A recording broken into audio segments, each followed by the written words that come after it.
protests. US Vice President J.D. Vance has alleged that the move was politically motivated and anti-democratic, a sentiment that has been echoed amongst Romania's supporters on the far right. All this as we see a tightening of the grip of nationalism on both sides of the Atlantic. But the rerun will present the same question to voters, and that is whether the romanticisation of the country's autocratic past and the failure of mainstream parties is enough to push them further towards a nationalist future. This episode of The Inquiry was presented by me, Tanya Beckett, produced by Vicky Carter, researched by Katie Morgan, the editor was Tara McDermott, and the technical producer, Nikki Edwards. That was The Inquiry from the BBC. I'm Saroja Coelho here on CBC Radio 1. Have a great day. Good morning, Manitoba, and hello there, Winnipeg. I'm Marcy Marcusa. We are live downtown on 89.3 FM, 990 AM on the app and YouTube. Thanks so much for joining us. The show is the morning show. We're on air till 8:37 today.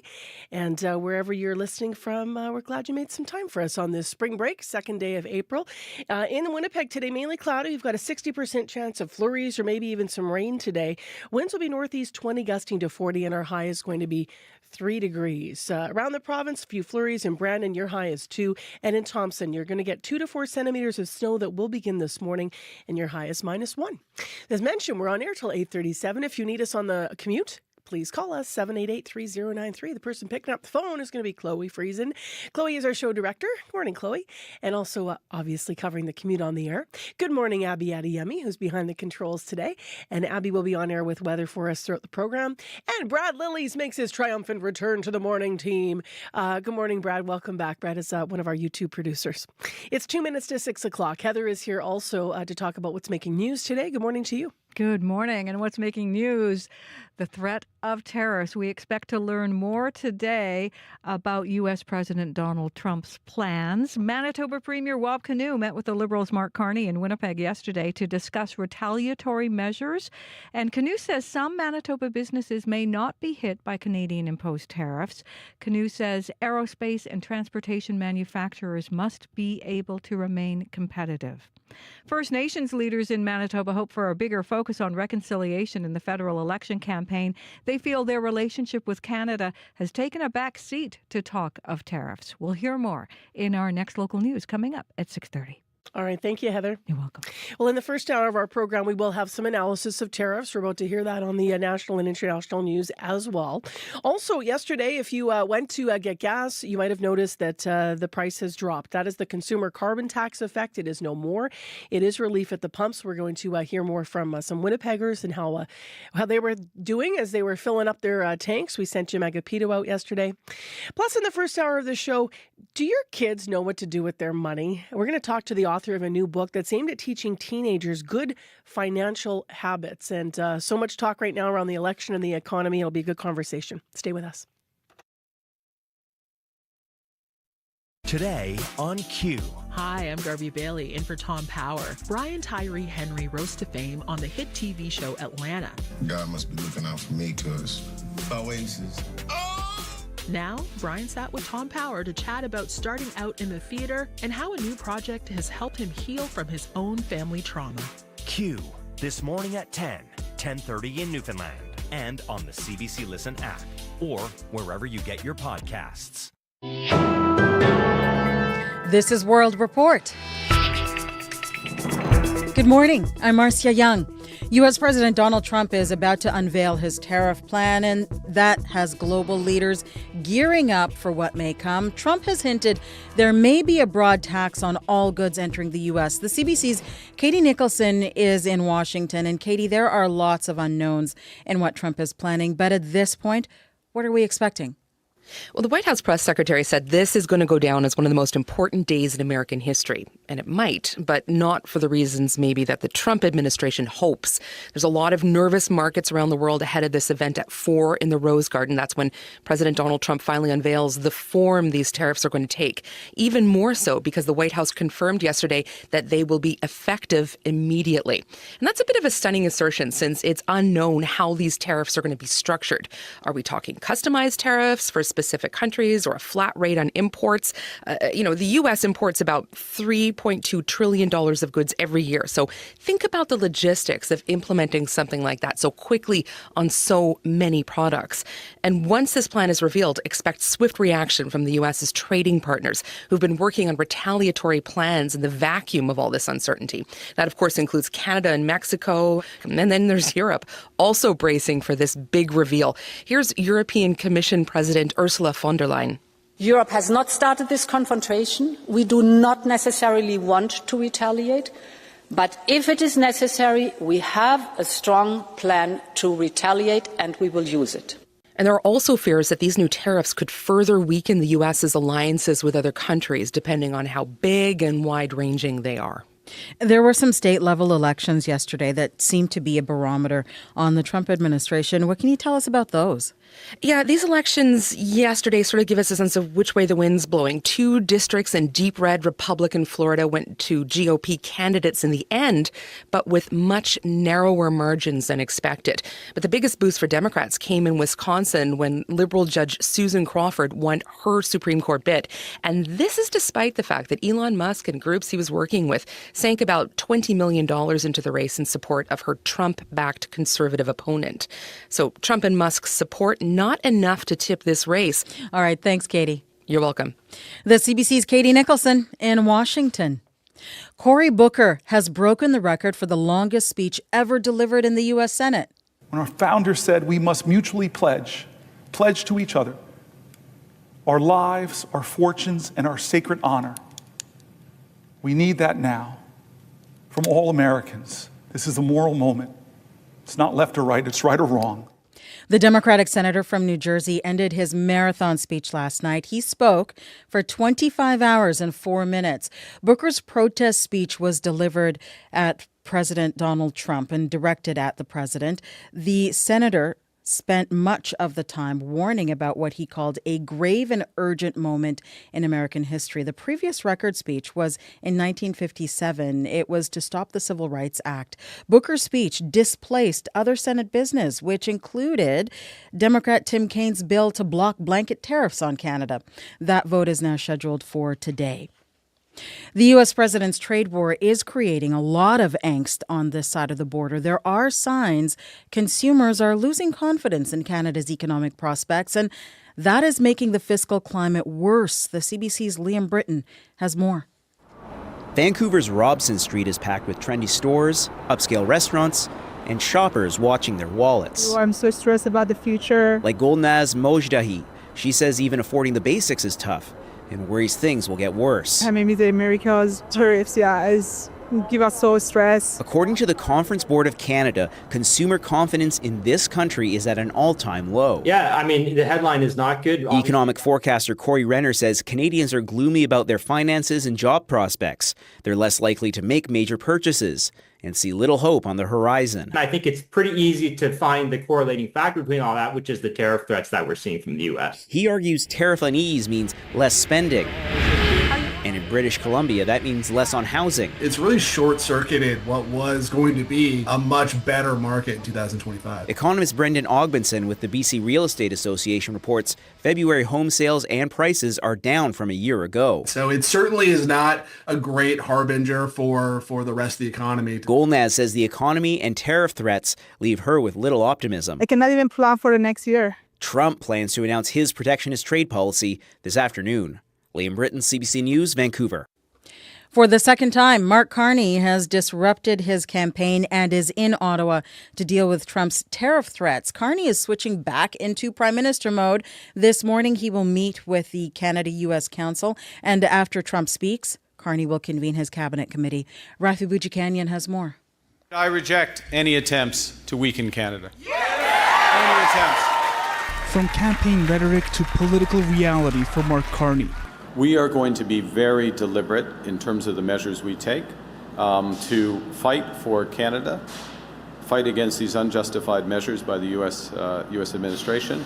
His campaign with the Liberals upended twice in 2 weeks, forcing a return to the Prime Minister's office as he deals with a series of meetings ahead of the latest round of tariffs expected this afternoon. Donald Trump's impact on this election has so far been positive for Carney, polls moving the Liberals ahead as he argues he's best placed to deal with Trump. He says he has his grievances with us. Well, we have our grievances with them. Conservative leader Pierre Poilievre has been trying to pivot his message to address Trump more often, also attempting to draw some lines between his Liberal rival and comments the U.S. president has made praising him. Why does he keep saying he wants Carney as Prime Minister of Canada? Well, because Carney will continue the Liberal policy of economic weakness, of blocking resources. It's not clear when Carney will return to the campaign trail to respond in kind. Rafi Boudjikanian, CBC News, Ottawa. The Conservatives dropped a total of 3 candidates yesterday. Mark McKenzie in Windsor, Ontario, Stéphane Marquis in Montreal, and late last night, Lawrence Singh was dropped as a Conservative candidate in BC's Lower Mainland. We know the first 2 are out for making inappropriate comments. The party did not give a reason for dropping Singh. The federal NDP may be looking for a boost from some of the party's provincial counterparts. Jagmeet Singh is in Winnipeg this morning, and he called on NDP Premier Wab Kinew at the Manitoba legislature yesterday. But as Janice McGregor reports, it's unclear how much support provincial New Democrats are willing to provide. What's going on with the big tariff day tomorrow? Thanks for all the work you're doing fighting back. In Ottawa, Jagmeet Singh's been the leader of the 4th party in the House of Commons. But at Manitoba's legislature, Premier Wab Kinew's New Democrats govern. And in BC, where the federal leaders' tour started the week, same thing. New Democrats are the official opposition in Saskatchewan and in Alberta. Jagmeet Singh's candidates may need some of this strong provincial ground game to win federal seats. But will it show up? Singh's meeting with BC NDP Premier David Eby in Victoria on Monday was more of a courtesy call than an endorsement. Added late to the itinerary, the closed-door chat lasted about 15 minutes, and Eby peeled off quickly from the photo op that followed. But at the riding level, Victoria NDP candidate Laurel Collins says her provincial colleagues are pitching in. We have a lot of folks on Vancouver Island who are very committed New Democrats. Heather McPherson sees this in her Edmonton riding too. She's confident the federal party can outperform its poor polls. New Democrats are the only party that can beat Conservatives. We have seen that at the provincial level. We have seen that at the federal level. Hi there. Jagmeet Singh. Alberta NDP leader Nad Nenshi is now nominated to run provincially in the same seat McPherson has represented federally. But when Singh's tour showed up to door knock there Tuesday, Nenshi was in Calgary. So the leaders met over Zoom. Janice McGregor, CBC News, Winnipeg. Val Kilmer has died. He played Iceman in Top Gun, Batman in Batman Forever, and continued to make films right up until his death. In 2014, Kilmer was diagnosed with throat cancer. His recovery required 2 tracheotomies. His voice was damaged, but he made a documentary looking back on his career. I have behaved poorly. All white, all brown, all women. I have behaved bravely, bizarrely to some. How do you heal a broken heart? I see myself as a sensitive, intelligent human being, but with the soul of a clown. Val Kilmer died on Tuesday from pneumonia. He was 65. And people want to read more about Val Kilmer. It is the most read story at cbcnews.ca. That is World Report. I'm Marcia Young.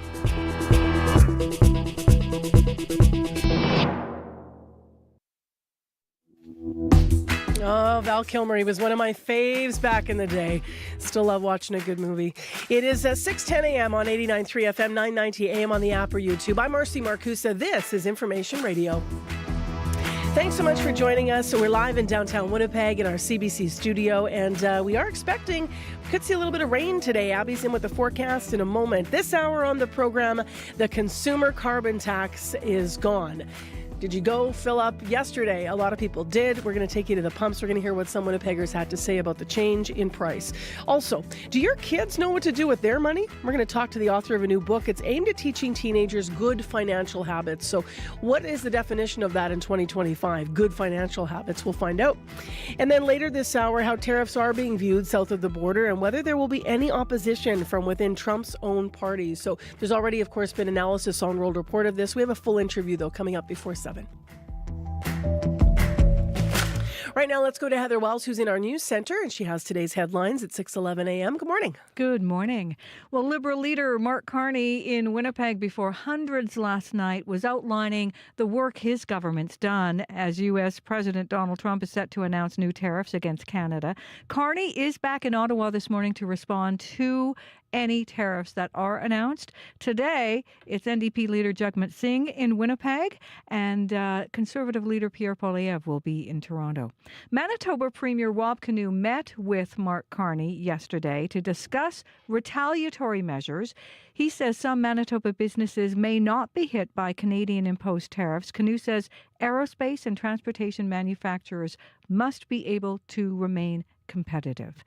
I'll be back with more Manitoba news coming up at 6:30. Really interesting story on our website about that this morning, Heather, about New Flyer. Yes. Yeah. So really, really interesting. Obviously, a lot of Manitobans will be leaning into to what happens today and what is said down south of the border. And Donald Trump's doing this announcement, as they've been saying, from the Rose Garden, and he's named the day. And so, we're going to see what happens. Yeah, he's named the day. What is he calling Liberation it? Day. Liberation Day. Is his quote. So what does it all mean? Well, I guess we'll find out together. Yeah, we will.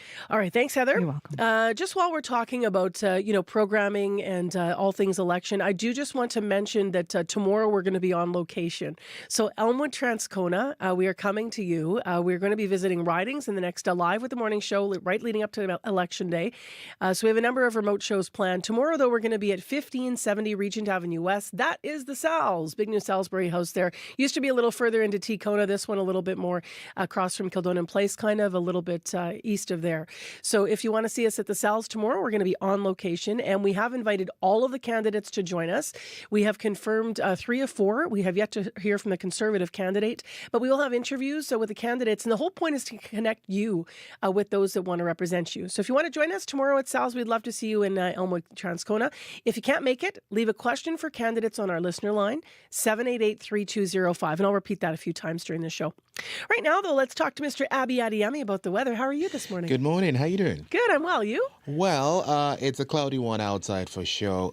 Midweek, cloudy across the province. We do have this chance of flurries and even rain showers in most of the regions, and we'll see some light breeze. Conditions in Winnipeg and surrounding areas at this time, we're looking at temperatures around 1 in the city. Light snow being felt here and there.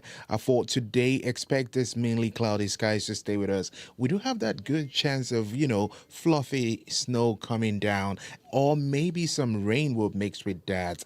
Winds will come from the north west today, then becoming a bit breezy as we get towards the noon period. We warm up to 3 degrees later today, and those cloudy conditions that we will see during the day will definitely be sticking around till the night period, and the flurries and slim chance of rain showers will be staying with us all night. There's also a chance of freezing a drizzle late in the evening into the overnight, as the winds will be picking up. Across board, the southern regions seeing similar conditions to what Winnipeg is getting now. We do have this slight chance of flurries or rain showers. Temperatures, we're looking at temperatures at this time between 0 and 1 in most of the regions. And most of the regions will be seeing highs close to 3 degrees with this gentle northwest winds. But up north, we're seeing colder temperatures. Thompson and Churchill hovering around -7 at this time. And Thompson and Flimflam rather hovering around -7, and then Churchill is at -21. Winnipeg right now -1, and it's mild. Yeah, we're the hot 1 spot. degree, sorry, 1. Yeah, we're the hot spot in the province. Woo! Get your bathing suit, people. It's 1. Take it. I'll take it. Chloe's looking at us like, no, it's It's balmy out there, you could say. What's up with the commute?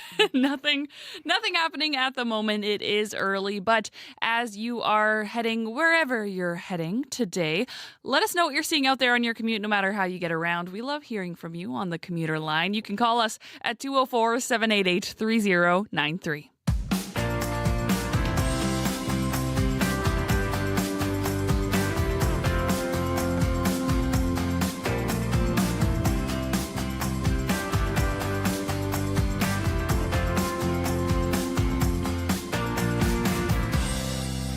Well, as expected, gas prices in Winnipeg did drop yesterday, at least 20 cents in some places, because Liberal leader Mark Carney made good on a promise that he would axe the federal carbon tax beginning, well, yesterday, April 1st.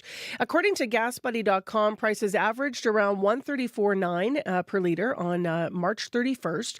But around lunchtime yesterday, gas at the co-op on Grant Avenue, at least, was sitting at $1.16.4.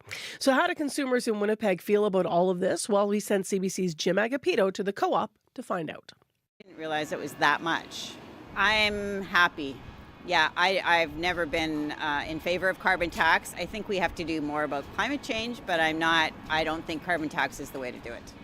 And you just said that you were in favor for safer environment. So does that mean you would be willing to pay more at the pump if it meant better for the environment? Well, definitely, but I just don't think that it's going to the right.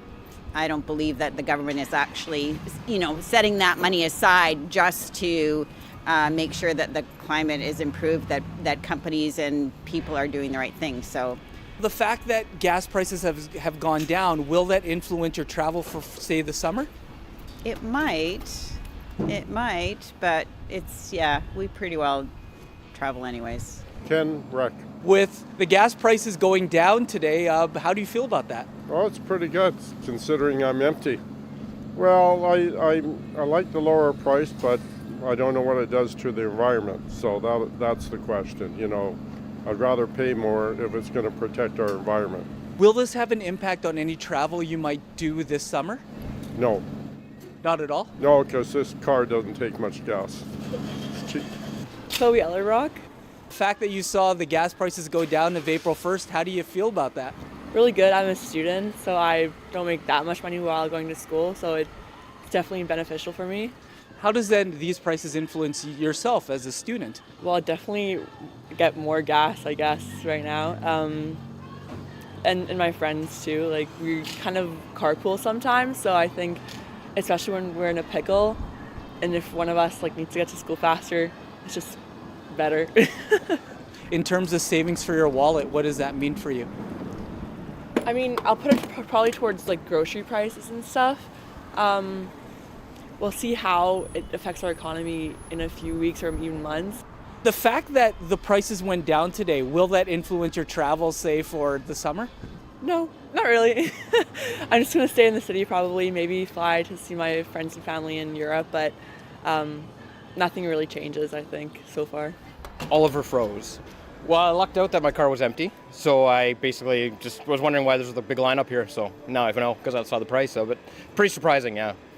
I mean, for us as consumers right now with what's going on in the world and everything going up in price, it's nice to see a change going down in something at least, right? The fact that now you'll be saving at the pump, where would you start using some of those savings? I mean, typically day to day, right? Groceries is the big one. That's where we seem to be hit pretty hard on a lot of things. We're quite selective on what we buy now, so that translates directly into that. Will this influence the travel you might do? Well, we have travel planned, so it definitely helps just what you can do, right? It definitely cuts the cost down a lot, especially since we're taking long road trips this summer too. Any fun places you're expecting to go? Edmonton is one of them, yeah. That's where we're driving to for sure. But so that's a 16-hour drive where gas matters. The fact that the prices have gone down, does this have an influence on voting time during the election? Who knows what influences people? It's many, many things. So I'm not sure. I think, isn't Polyev saying he'll do the same thing? So I don't know. And I think it's between those two parties. So I don't know if it's going to have an influence. I mean, if he hadn't done it, maybe. Does this have an impact, this change and getting rid of the carbon tax have an impact on how you might vote in the election?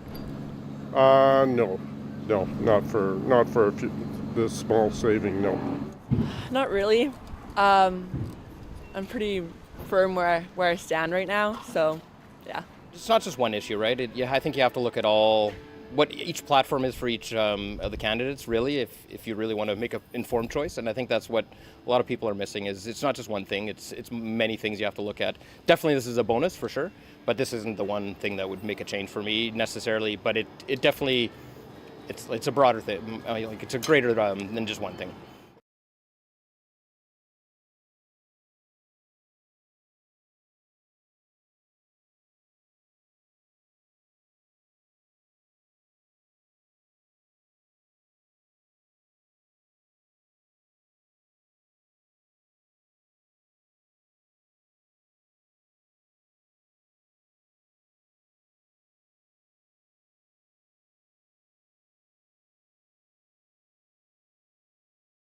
So those were some of the people thoughtfully thinking about yesterday as they were pumping their gas, what that means to potentially their vote and also how they were feeling. Jim Agapito was asking them there about the change in price. Of course, gas went down, as we said yesterday, because the carbon tax was removed, and they were out at the co-op on Grant Avenue, where gas at the time was $1.16.4. Bo Jackson knew football and baseball, but when it came to the guitar, Bo, you don't know diddly. quarterback Joe Namath sported something silky. Now, I don't wear pantyhose. And a Rocket Richard commercial spawned a classic catchphrase. Hey, Richard, 2 minutes for looking so good. Star athlete endorsements on Under the Influence with Terry O'Reilly.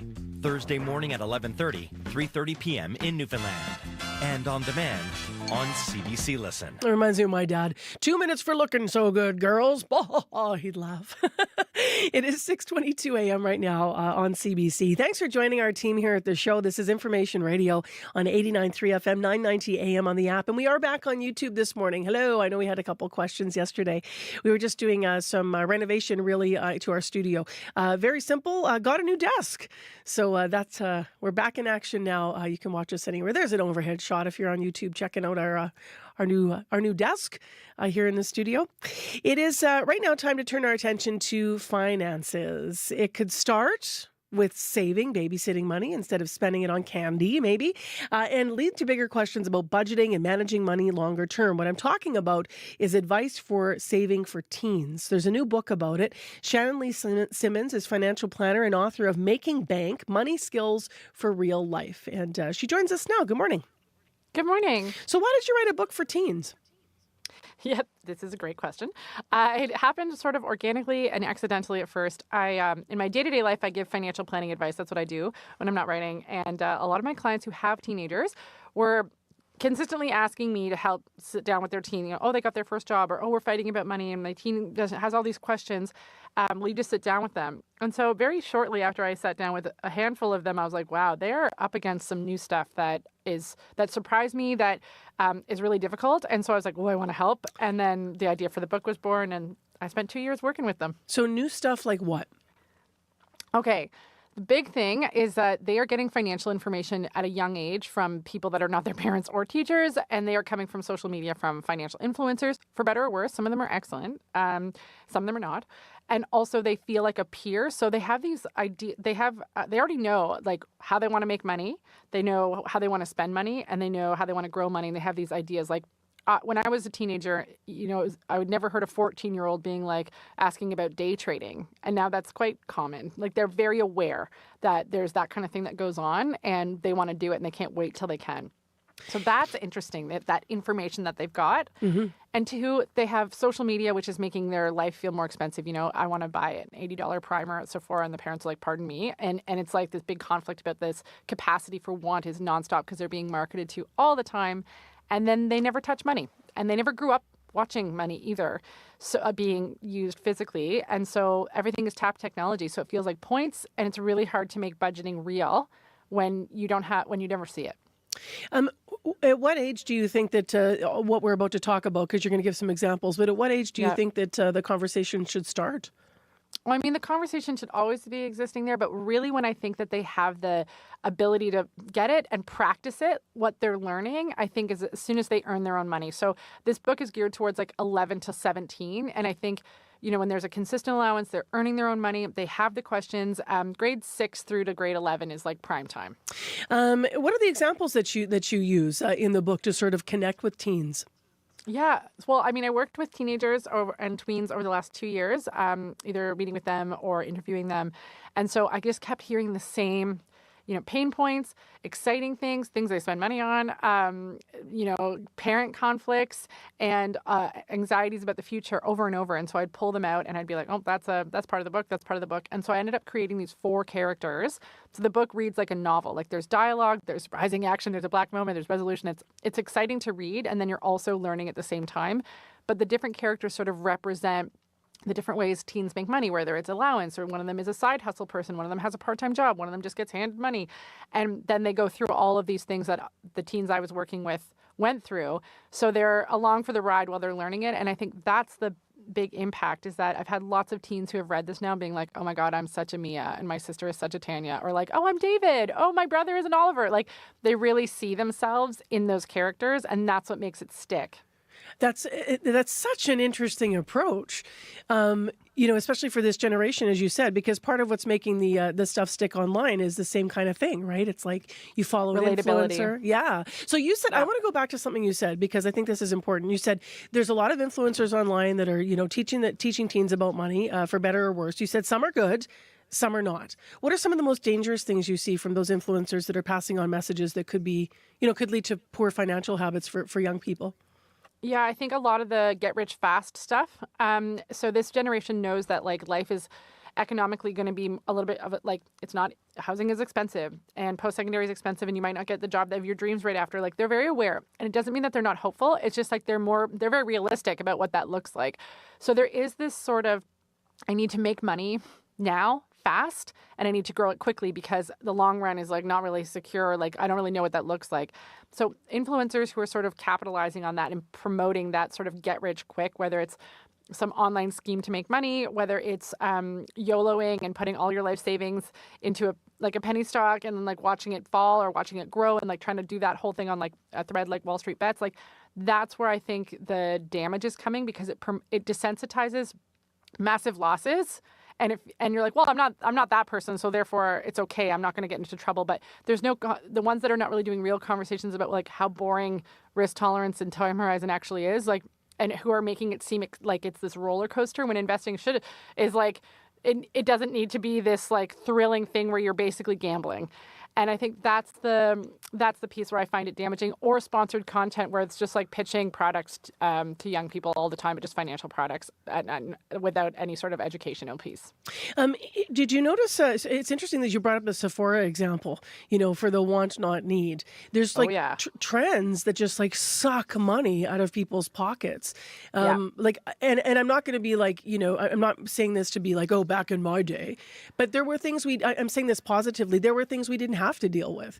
I mean, the way that, that kind of makeup and stuff was marketed at you to sort of, so you would look daily on your Zoom call a certain way. And that was sort of, it was different. And then also the food. I mean, nobody was paying to have a burrito delivered. Like that was just, it wasn't even an option. Are there trends about where teens are spending their money? Like makeup and food seem to be some of the obvious ones for a certain demographic, but I'm wondering whether or not you discovered that with your conversations. Yeah, I think makeup and food is huge. And it's always been this way, but now it's just the cost of it and the expectation is higher because, when we would, if you could close a magazine after seeing sneakers, and then now those sneakers follow you every time you open your device. And so you're being marketed to in a way that's like unprecedented.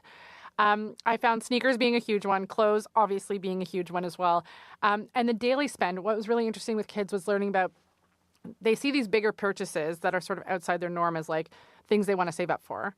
But they don't really think about if they go to get a Starbucks every day with their friends, right? Or they go out for lunch every day with their friends. And they don't really they just think of that as like day-to-day stuff. And so really separating between like, what's your spending money? And they're like, oh, I guess I do go to lunch like 4 times a week. Or like, oh, I do that. And I wasn't shaming them, just like being aware of where your money's going. Definitely food and skins on Fortnite and sneakers are all the things. And Sephora. Absolutely. I'm glad you brought up gaming. All right, Shannon, thank you very much. What an interesting approach you have to your book. Good luck with it. Thanks so much. That is Shannon Lee Simmons. She's the author of Making Bank, Money Skills for Real Life. It is maybe a good time to talk about this because it's spring break, right? Maybe you'll have opportunity to have that conversation with the kids at home. We have business news coming up. We're going to have more markets and financial information for you. That's after your CBC Winnipeg News. This is CBC News. Good morning. I'm Heather Wells in Winnipeg. At 6:30, it is 1 degree and April showers. It's possible today. It's also possible it could be in the form of flurries. The wind becoming northeast 20, gusting to 40 around noon today, a high of 3. Hundreds packed RBC Convention Centre in Winnipeg last night. Liberal leader Mark Carney outlining work his government has done as U.S. President Donald Trump is set to announce new tariffs against Canada later today. And Carney took a swipe at Conservative leader Pierre Poilievre. This is no time for divisive, angry politics. Negativity won't win a trade war. Negativity won't pay the rent or the mortgage. Negativity won't bring down the price of groceries. Negativity won't make Canada strong. Now, Carney is back in Ottawa this morning to deal with any tariff announcement. Today, NDP leader Jagmeet Singh is in Winnipeg, and Conservative leader Pierre Poilievre will be in Toronto. Canadians find out today what tariffs are being leveled by the U.S. president. Premier Rob Canoe met with the Liberals' Mark Carney yesterday to discuss retaliatory measures. He says some Manitoba businesses may not be hit by Canadian-imposed tariffs. In some sectors, we've seen that desire, like in agriculture, for the finished products to face a tariff. But in other areas, we've been working with industry, a lot of companies here, whether that's aerospace or transportation manufacturers, to make sure that they're not going to be impacted, that they can stay competitive. Canoe says the province has done a lot of legwork to prepare for any tariffs. You can hear the latest on tariffs and the possibilities we face today by listening to World Report coming up at 7. A First Nations business leader hopes reconciliation becomes a bigger part of the federal election campaign. Renee Greyeyes at the Indigenous Chamber of Commerce of Manitoba feels there has been a lack of focus at the federal level on supports for Indigenous businesses. She would like to hear more on how party leaders plan to help. The thing that I'm most interested in, what are the candidates saying right now? And the best question right now to ask candidates when you're looking to vote is, what are you doing for Indigenous communities, our rights, our sovereignty, and also what are you doing for Indigenous business? Greyeyes says getting loans and capital is difficult for some businesses. The Conservatives have promised a Canadian Indigenous Opportunities Corporation. The Liberals point to their move in government to broaden the Indigenous Loans Program. Housing development in Morden is slowing down as that city struggles with wastewater woes. CBC's Rosanna Hempel was in Morden last month as part of our Communities in Focus initiative. She brings us more now on how Morden's twin city may be able to help. We can't develop it yet. Richard Dick wants to build homes in the growing city of Morden, but his construction company can't get the city building permits. Morden can only issue a limited number of them. That's because its wastewater treatment system is nearly at capacity. Our construction in Morden will be 100% done after 2025.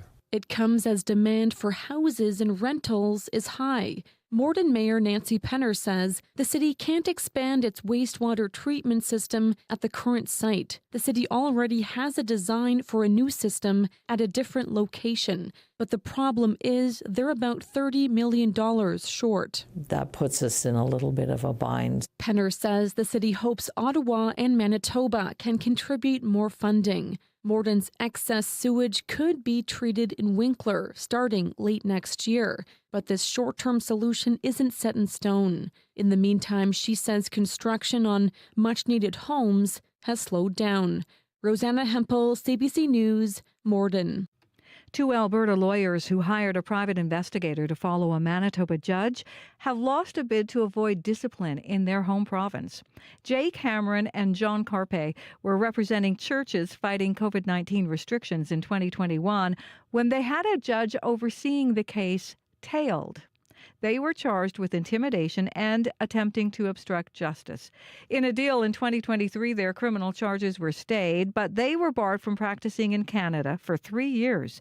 Manitoba's Law Society also banned them from practicing in this province. The lawyers then argued the Alberta Law Society shouldn't be able to punish them again when Manitoba's already did. The argument was rejected, and the Law Society hearing is scheduled for next month. Well, you can't win them all. Cole Perfetti scores! Cole Perfetti in the second period on TSN in a late game for Manitoba viewers. That was Winnipeg's only goal as the Jets fall to the Los Angeles Kings 4-1. Coach Scott Arniel says his team made some costly mistakes. We turned the puck over 3 times and ended up in the back of our net. I liked a lot of what we did. Our game plan against them, we did a good job getting through the neutral zone. There's a few times we let them get out of the zone on some of the forecheck situations. Next up, the Jets are in Las Vegas. Another late start. It's 9 Central tomorrow night. You can find more news updated throughout the day at cbc.ca/Manitoba. All right, thanks, Heather. You're welcome. Heather Wells in our news center live this morning. I'm Marcy Marcusa. This is Information Radio on CBC, and Abby Adiyemi's in now with our regional forecast for Manitoba for this Wednesday morning. Good morning. Let's look at conditions. We're seeing a mix of cloudy conditions across board. We're going to see light snow, a chance of flurries, or even slim chance of rain in most of the regions. It gets breezy at some time, especially in the southern region. Marcy, now guess what? Outside of Winnipeg, if we want to do a summary of every other region down south, it's -1. Oh, okay. So we're all really close, eh? Yeah, but Winnipeg alone at 1 degrees. The rest, 1. Brandon, Dauphin, Gimli, all around -1 at this time. Similar condition, cloudy. We're having that chance of flurries or rain showers throughout the day in most of these regions. But if we go to the Parkland region, we have this patchy light snow falling in Flin Flon at this time. We're seeing temperatures around -5. Thompson at -7. Snow starting this morning. Thompson is going to be seeing about 2 to 5 centimeters of snow accumulation once the system moves through, and high will be around -1. And then for the north in Churchill, -20. Clear conditions we're seeing. Churchill will get a mix of sun and clouds today, though that cloud cover would roll in as you get closer to your lunch break, and we'll see highs around -7. So overall, we're going to get more like a light snow in most of the regions today. And then Thompson and Flin Flon will be seeing patchy, more like snow, and then a greater accumulation in those regions. All right, thanks, Abby. Thank you. The morning commute this morning should be pretty straight ahead in the city of Winnipeg. Your usual icy conditions and spots. Chloe's in, though, to just remind us of the number and update any issues that might be developing early here. Hi, Chloe. Hello.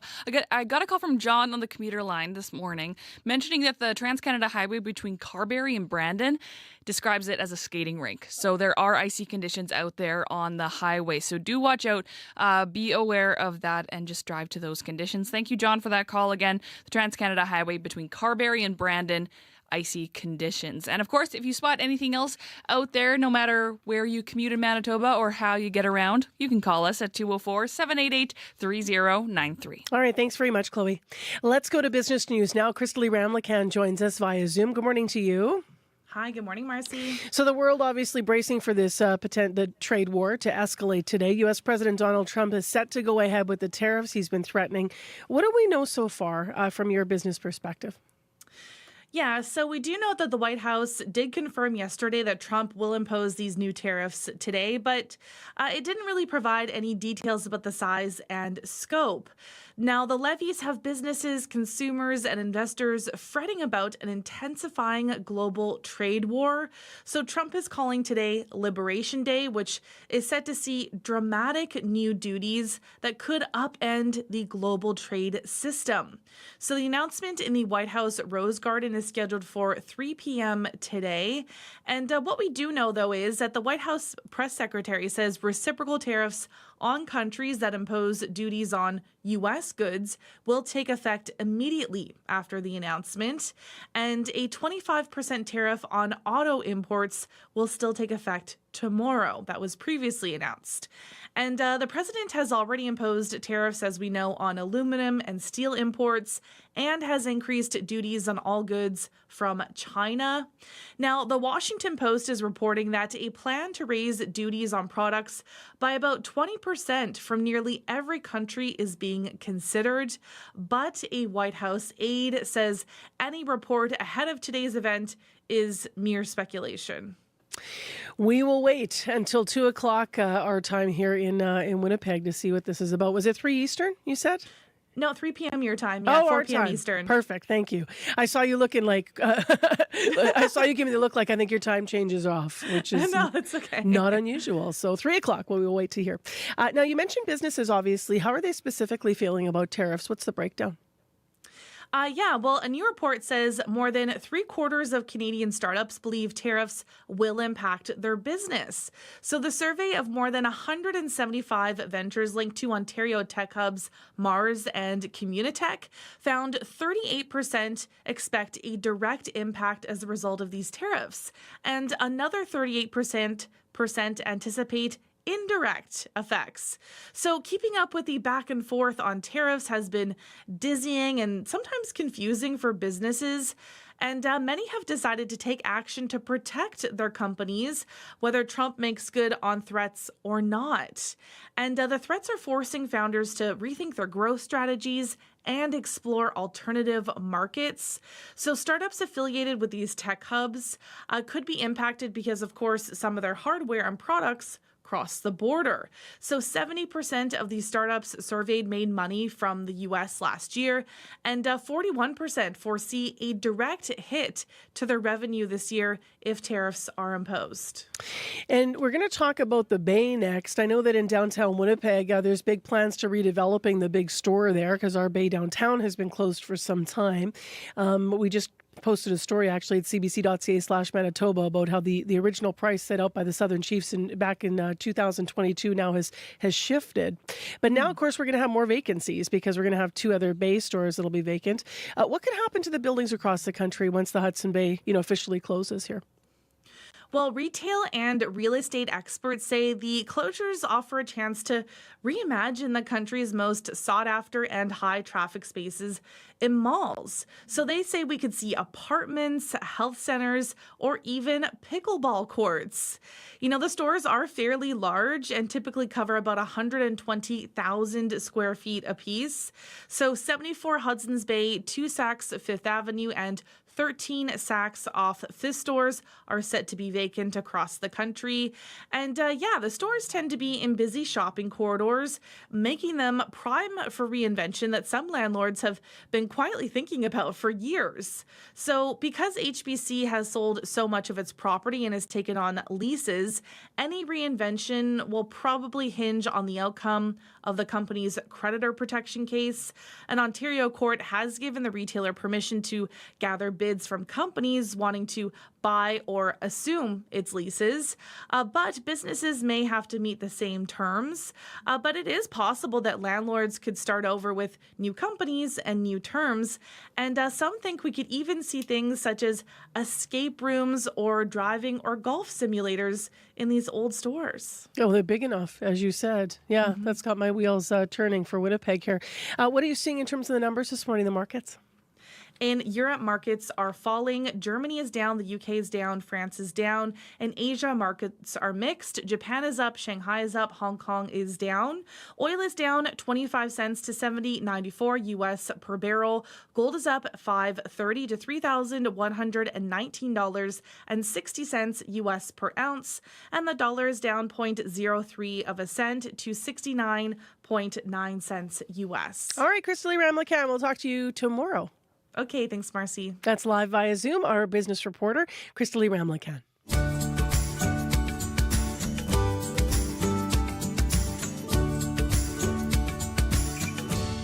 6:44 a.m. the time right now. Light snow falling in Winnipeg. It's 1 degree. We are expecting the flurries to continue. This could turn to rain, and our high will be 3 degrees. Coming up on the program this morning, I want to mention in the second hour of the show, renaming Wolseley School is something we'll talk about right after 7. Community members have until Monday to submit their suggestions. We're going to hear from the superintendent of the Winnipeg School Division about more about why they're making the change. So stay tuned. That is coming up right here on Information Radio after 7. Next, a little bit of music from a sister trio, Hyam. They're back with their first new song in 5 years. This one's called Relationships.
You're welcome.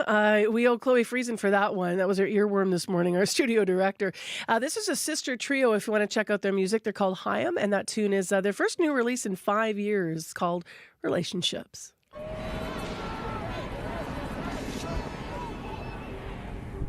There's a lot of noise out there. What is real? What is false? CBC News is here for Canadians. Sifting through the noise to help you make your best choice. Because this is your vote. Canada Votes 2025. Everywhere you get CBC News. breaking news happens anywhere, anytime. Police have warned the protesters repeatedly, get back. CBC News brings the story to you as it happens. Hundreds of wildfires are burning. Be the first to know what's going on and what that means for you and for Canadians. This situation has changed very quickly. Helping make sense of the world when it matters most. Stay in the know. CBC News. Well, it matters most today to make sense of the world, in so much as we can try to understand what's going to be coming this afternoon at 3 o'clock when U.S. President Donald Trump is set to formally announce his tariff package. So already we've had early morning analysis of this, but it's time for a full interview about it. It's not surprising there's been opposition from the Democrats. There's signs that some Republicans, particularly those from border states, are also not entirely happy with the president's plans. Story Hinkling is with us to talk. She's a national political correspondent with the Christian Science Monitor. She's in Richmond, Virginia, and here to walk us through this. Good morning. Good morning. So where you are, what kind of pushback has Trump been facing to his tariff plans? So we've actually seen a small amount of pushback from members of Congress. The president's given broader economic powers during a national emergency, and that's what he used to impose the 25% tariff on Canadian goods, because he declared a national emergency over the, quote, flow of illicit drugs across our northern border. So our senator here in Virginia, Senator Tim Kaine, he introduced a resolution that would nullify this national emergency that Trump used against Canada. And a few Republicans have said that they'll actually vote in favor of the resolution, including Senator Susan Collins of Maine, who wrote on X about just how tied the Maine economy is with Canada's. And overnight, Trump posted on his own social media site criticizing Collins and her GOP peers who are considering voting for the resolution. But I'll say, even if this resolution passes the Senate, it is dead on arrival. In the House, Speaker Mike Johnson essentially put in language that prevents this type of resolution from even coming to a vote. I will say, though, that the Senate vote is interesting because it'll make these Republicans in the Senate go on the record about this. More broadly, how are American voters viewing tariffs? We've done a couple stories around this, and I mean, it's starkly different from how much this is being talked about in Canada, at least in the stories you've done. What are you hearing now about how voters are viewing this? So Trump has tried to sell tariffs as being something that is in the national interest. However, it's individual consumers and voters who are going to bear the brunt of these higher costs. The U.S. stock indexes just recorded their worst quarter in more than 2 years. Consumer sentiment is down almost 30% from a year ago.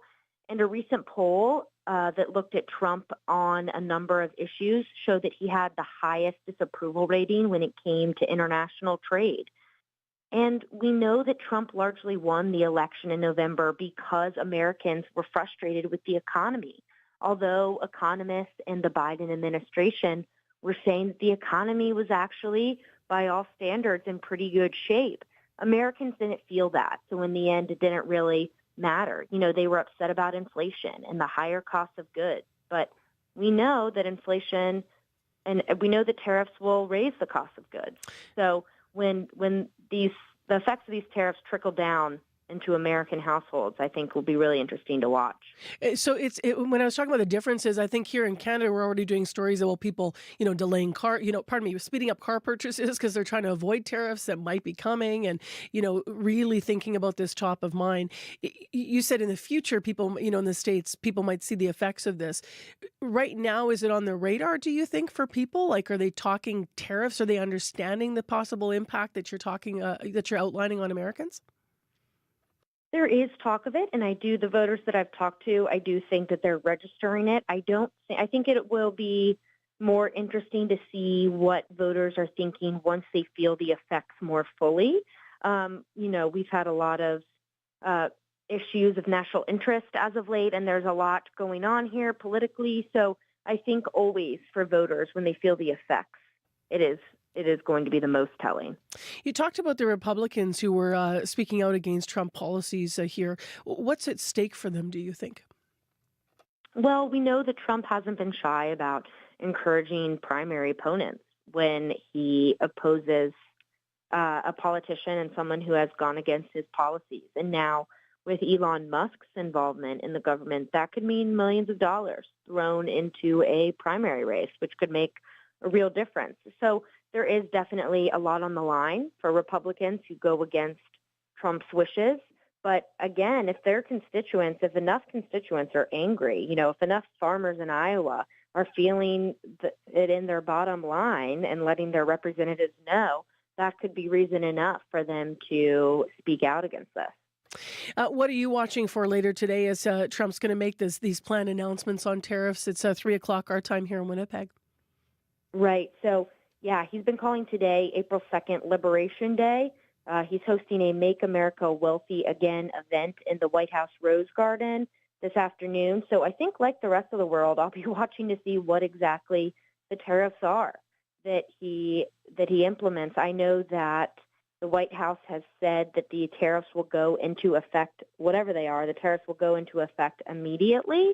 And I think it's really interesting to think about how President Trump thinks about tariffs. He really sees them as a 1-2 punch. In his opinion, America's been taken advantage of for decades, so he sees tariffs as not just boosting U.S. manufacturing, but also a way to make other countries respect America. Many economists doubt, of course, that U.S. manufacturing will ever be what it once was, given that we live in such a global economy. But, I think in the back and forth nature of Trump's tariff threats have caused a level of uncertainty in the markets, and the markets don't like uncertainty. So I'll be watching to see what the tariffs are and how Republicans and voters at large respond to them. Thank you very much for being with us this morning. I appreciate your analysis. Of course. That is Story Hinckley, a national political correspondent with the Christian Science Monitor. We reached her this morning in Richmond, Virginia. It is now 4 minutes to 7 o'clock. Let's bring things closer to home here and right on the ground because Chloe Friesen is in to talk about your morning commute. Good morning. As you've been hearing in the weather forecast from Abby, we're seeing some freezing rain in parts of the province, and this is already affecting some folks' commutes. I heard from John on the commuter line who mentioned that Highway 1 between Carberry and Brandon, at least, is he described it as a skating rink. So that freezing rain is having some effects there. So do be prepared as you are heading out on highways to just drive to conditions. Maybe check Manitoba 511, great resource, and see what your commute is looking like out there. But yeah, number one, just be safe out there, drive to conditions. If you're seeing anything else out there on your commute this morning, we would love to hear from you, no matter where you are or how you get around. 204-788-3093. All right, thanks very much, Chloe. Looks wet outside in downtown Winnipeg. Streets are starting to kind of gloss over with some light snow out there and some misty conditions. So we're seeing a bit of a change in our weather this morning. I just want to mention that if you want to leave a question for the candidates tomorrow in Elmwood, Transcona, or if you have a question for any of the candidates in the election, we'd love to get them on the listener line at 204-788-3205. You can also leave them on my Facebook page, Marcy Marcusa on Facebook, like Gail did. Gail wrote in and said, I can't be there tomorrow, but I'm a senior. I live in Beausejour. She wrote, I'm trying to get back to my hometown of Transcona. So a lot of people still think of neighborhoods as, towns, Unicity back in the day. That was her spot. She wants to get back to Transcona. She writes, there's no housing for an apartment. It's insane. There's a list for everyone I apply for, and not small lists, but a big list. So she wants to ask about housing availability specific to Transcona. We will get your question in, Gail. Thank you for writing to us. And that is Democracy in Action. So write to us on Facebook or call us at 788-3205. Heather Wells is here with headlines. Well, we expect details later today on new tariffs being slapped against Canada by the U.S. president. Manitoba Premier Rob Canoe met with Liberals Mark Carney yesterday in Winnipeg to discuss retaliatory measures. He says some Manitoba businesses may not be hit with Canada-imposed tariffs as a retaliatory measure. Canoe says aerospace and transportation manufacturers must be able to remain competitive. Construction on homes in a growing southern Manitoba city is slowing down. That's because Morden's wastewater treatment system is nearly at capacity. Mayor Nancy Penner says up to 800 housing units for development had been approved, but they can only build 10 to 20% each year until the wastewater issue is resolved, and that could be a few years.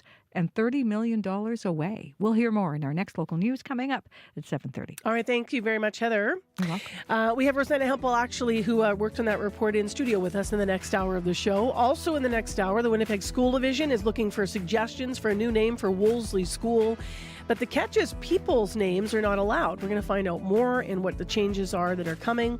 And then at 7:40, a nice story that is also quite beautiful, I understand. So you might want to watch the show on YouTube on our channel because Shanley Vidal went out to find out what a fairy tale princess might wear on a night off. We're going to hear more from a local clothing designer. It is light snow outside, 1 degree in Winnipeg, and our high today in the city, 3. World Report is next.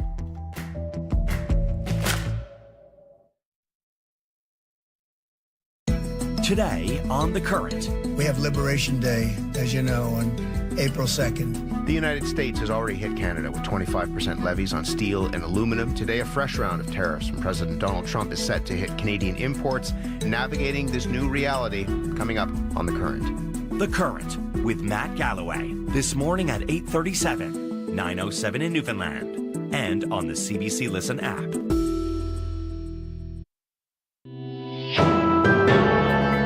This is World Report. Good morning. I'm Marcia Young.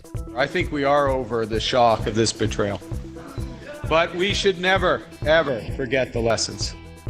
The shock of the betrayal may be over, but the full economic jolt is still to come. U.S. President Donald Trump says he will hit Canada with more tariffs, and he'll do it today with a special ceremony in the White House Rose Garden. It is causing political chaos on the campaign trail and in Ottawa. The CBC's Kate McKenna is here from our Parliamentary Bureau to break it all down. And Kate, we have heard so many threats from Trump over the past months. What do we know about what he will actually do today? Well, the White House is calling this one of the most important days in modern American history. Trump says sweeping tariffs on all trading partners, including Canada, will raise revenues, pay for tax cuts, and force companies to create more jobs in the United States. But hours before he's set to make a formal announcement, it's not clear which countries will be tariffed or by how much. One premier told CBC News the Prime Minister told them Trump is looking at different tiers of tariffs, and Canada could be among the least impacted. Still, these new levies come after Trump already imposed duties on some Canadian products, steel and aluminum, and now vehicles assembled outside the United States. All of this creating uncertainty for markets, industry, and for Canadians. How are the political leaders responding? Liberal leader and Prime Minister Mark Carney has returned to Ottawa and will be in meetings today. He said that if the U.S. imposes more tariffs, Canada will reciprocate. It's the second time he's had to pivot during the campaign to respond to Trump's threats. Both Carney and Conservative leader Pierre Poilievre held rallies last night. I said I reject any attempts to weaken Canada. Any attempts to break us so that America can own us. The question in this election will be whether we continue to weaken our economy and hand over our resources to an increasingly unpredictable and hostile American leadership.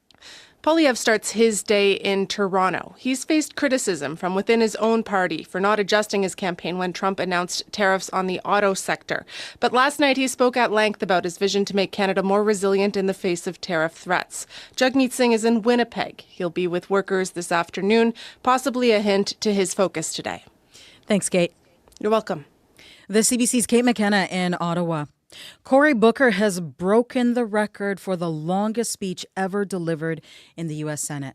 When our founder said we must mutually pledge to each other our lives, our fortunes, and our sacred honor, we need that now from all Americans. This is a moral moment. It's not left or right, it's right or wrong. The Democratic senator from New Jersey ended his marathon speech last night. He spoke for 25 hours and 4 minutes. Booker's protest speech was directed at President Donald Trump. The senator spent much of the time warning about what he called a grave and urgent moment in American history. The previous record speech was in 1957. It was to stop the Civil Rights Act. Booker's speech displaced other Senate business, which included Democratic Senator Tim Kaine's bill to block blanket tariffs on Canada. That vote is now scheduled for today. The U.S. president's tariff plan is undermining consumer confidence on this side of the border. Many Canadians are wondering if they should hold off on major purchases, such as cars. Ali Chiasson has more on whether to buy now or not. I like the wheels on this. Yeah. This one, it looks good, right? Looking for a new car in this economy has got some car shoppers holding off, while Carl Ambrosiak rushed to the dealership. I want to get a new car before the price goes up. He's getting ahead before tariffs take hold. It's nuts. It really is. And I'm retired, and it makes it even worse. Just how much higher could prices get? We asked Colin Mang, an economics professor at Hamilton, Ontario's McMaster University. We are looking at price increases anywhere from $1,000 to $7,000 or $8,000, but that's going to depend on exactly how the tariffs hit. And how Canada hits back. We could see the Canadian government retaliating on American-made parts as well. Since our auto industries are so intertwined, with parts going back and forth across the border, there could be multiple parts within a car getting tariffed multiple times. So what is a buyer supposed to do? Buy now. Mississauga Nissan dealership owner Greg Carrasco says the inventory that's already on the lot isn't affected, so the price of the car now is the price you would pay. But he says consumer confidence is low and his showroom has been quiet. The potential price increase would be enough to cripple a lot of people financially. When new cars become more expensive, the used car market goes up too. Carl Ambrosiak is glad he came in when he did. As for Canada-U.S. relations, they should learn to play in their sandboxes nicely. Ali Chiasson, CBC News, Toronto. In Myanmar, a moment of hope.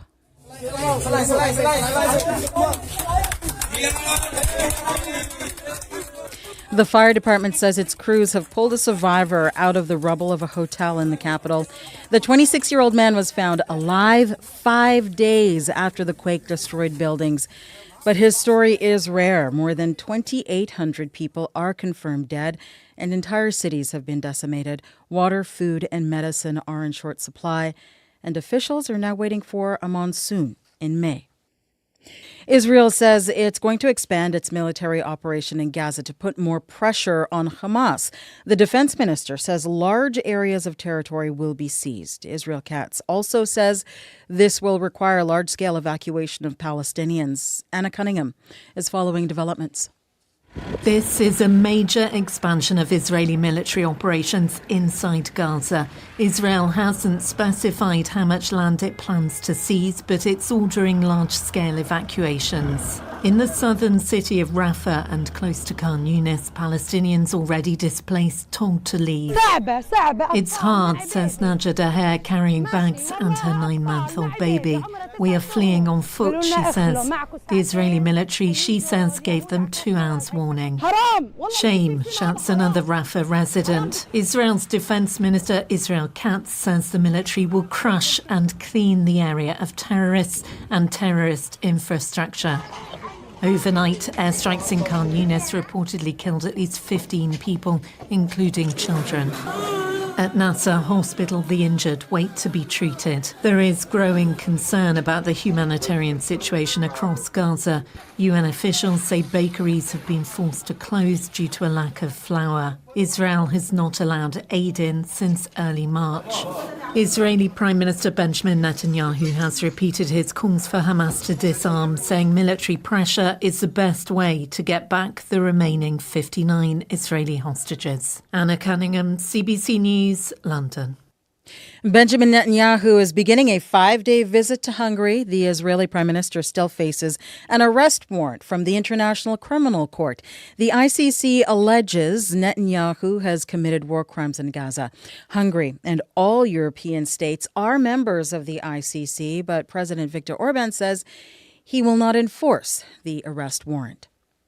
Canadian gun license applications are at record highs, and young men are the fastest growing cohort.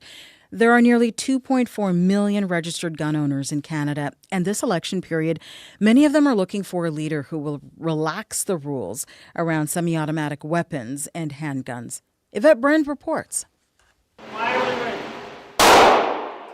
First-time shooter 13-year-old Jaden Gagnon squeezes the trigger of a Glock 19X. You feel like you're more powerful with this. You feel protected. Gun license applications are up 11% amongst Canadians under 19. Calgary Shooting Centre owner James Baczynski says most newbies want the experience. What they see in movies. In Ottawa, 23-year-old Carleton University student Hadi Srar signed up for the gun club after trying a range in Florida. I think Canada's trying to move away from guns in the current direction we're seeing. I do think it may be a little bit excessive. 50,000 under 30s applied for their gun licenses last year. Many are young or new Canadians who want gun bans relaxed, according to Blair Hagan of Canada's National Firearms Association. Come to Canada because they want to enjoy the same rights and freedoms that we have. Wendy Sukier, professor with Toronto Metropolitan University, says in Canada there is no right to bear arms. I get very concerned about the ideological flow of ideas from the U.S. Baczynski says seeing new interest in handguns is refreshing. I'm glad, but it's likely too late. But comes as bans put an end to many gun sports and businesses in Canada. Yvette Brent, CBC News, Vancouver. And that is the latest national and international news from World Report. For news anytime, cbcnews.ca. If you like the World Report podcast, tell a friend or rate and review us. It helps spread the word. I'm Marcia Young.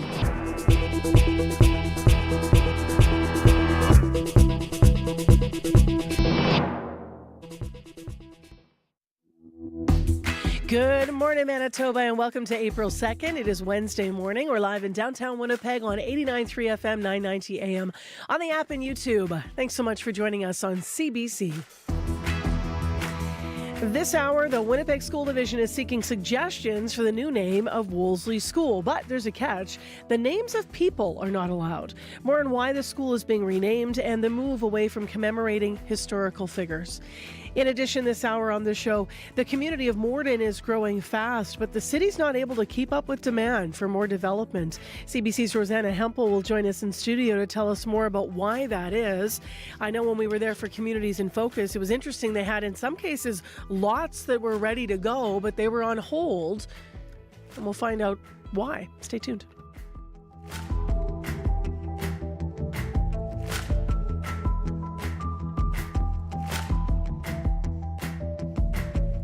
Heather Wells is in with other news and headlines. Good morning. Good morning. Well, Liberal leader Mark Carney spoke to hundreds of Winnipegs last night rallying at RBC Convention Centre. He was outlining work his government has done as U.S. President Donald Trump is set to announce new tariffs against Canada later today. Now, Carney flew back to Ottawa last night to respond to any tariffs announced. Today, it's NDP leader Jagmeet Singh in Winnipeg, set to make an announcement with NDP candidate Leela Dance. Conservative leader Pierre Poilievre will be in Toronto today. Manitoba's premier met with Mark Carney yesterday to discuss retaliatory measures to any tariffs that are announced. Wab Kinew says some Manitoba businesses may not be hit by Canadian-imposed tariffs. Kinew says aerospace and transportation manufacturers must be able to remain competitive. I'll be back with more Manitoba news coming up at 7:30. All right, thanks, Heather. You're welcome. Let's get into the weather now with Abby. It's April, Marcy. I was expecting to see sunrise outside, but no, it's snow. Yeah, there's just light, fluffy snow. It's actually kind of pretty if you're watching YouTube because the flakes look like we faked it. That's how perfect and white they are, but yeah. This is one of those that would melt on impact. So it's going to be more like cloudy, light snow falling. You might see rain showers popping up through the day. By the noon period, it gets a bit breezy with that gentle northwest wind sweeping in, and we warm up to around 3 degrees later. Right now, it's 0 in the city, light snow falling tonight, cloud will definitely be sticking around, and we still have this chance of light snow and slight chance of rain coming here and there, so be prepared for that. In other regions, we're seeing similar conditions from Brandon all the way down to Gimli. Light snow also present, and temperatures hovering around -1 and -2 in those regions. The regions will also be getting near high of 3 degrees today, but for the northern part, we're seeing snow already falling there. Winnipeg today, Right now, 0, warming up to 3. All right, thanks, Abby. Thank you. Let's get into the commute. We have had some calls, Chloe, about it being icy. Yes, yeah. A lot of that weather is affecting southwestern Manitoba highways. So many highways are covered or partly covered. We heard directly from John on the commuter line who mentioned that the Trans-Canada or Highway 1 from Carberry to Brandon is a skating rink. So icy conditions there. I know from Brandon heading north to Riding Mountain, the highways are covered. Brandon heading south to Boissevain, partly covered, and then heading from Winnipeg, if you're heading south to Emerson, also partly covered. So do check Manitoba 511 for those highway conditions before you head out.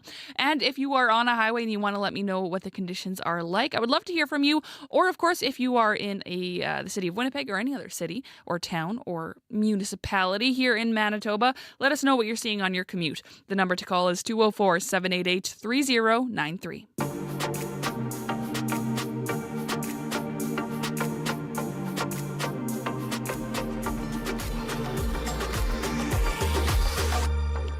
Well, Wolseley School was built and named back in 1921. The one-story red brick schoolhouse shares its name with the neighborhood it's located in. Both named after the British military general Garnet J. Wolseley. Wolseley led the suppression of the Red River Rebellion in 1869. That was an uprising which ultimately led to the creation of the province of Manitoba and the emergence of Métis leader Louis Riel. Now, calls for the renaming of spaces bearing Wolseley's name have been echoed for years from both the Manitoba Métis Federation and also from others in community as well, members of the public. And now the Winnipeg School Division is doing something about this. They're accepting your suggestions for a new name. To talk about this and the deadline that's upcoming, Matt Henderson is the division superintendent and up early and with us this morning. Good morning to you. Good morning. So just for people that are just plugging into this now, take us a bit through the timeline and how you arrived at the decision to rename the school, like why it's happening. Sure, and I think that's important because these decisions aren't made, on the fly, certainly by the board or by anyone, and there is a bit of a process within board policy.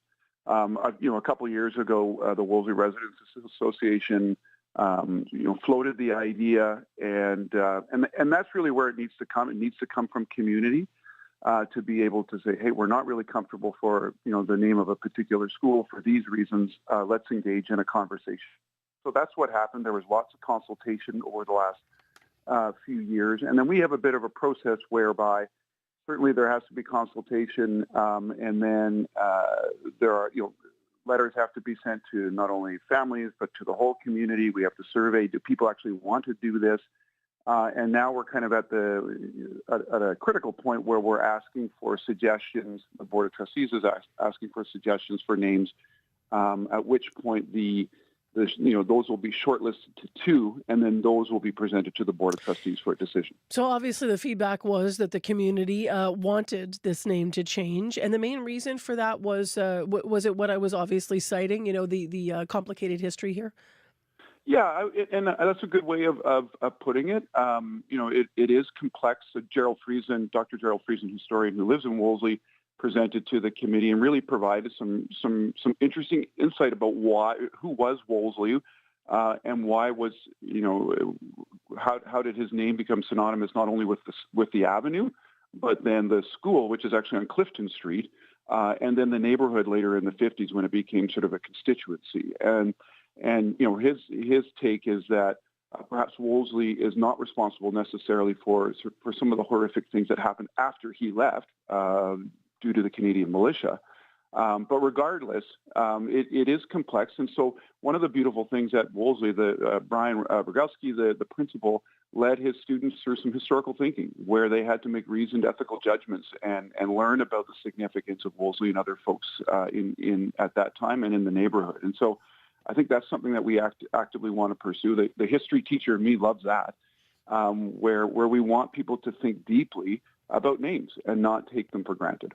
So you're actively accepting then, the board is rather, suggestions for the new name. The cutoff date is April 7th, so we're coming up fast here in 5 days.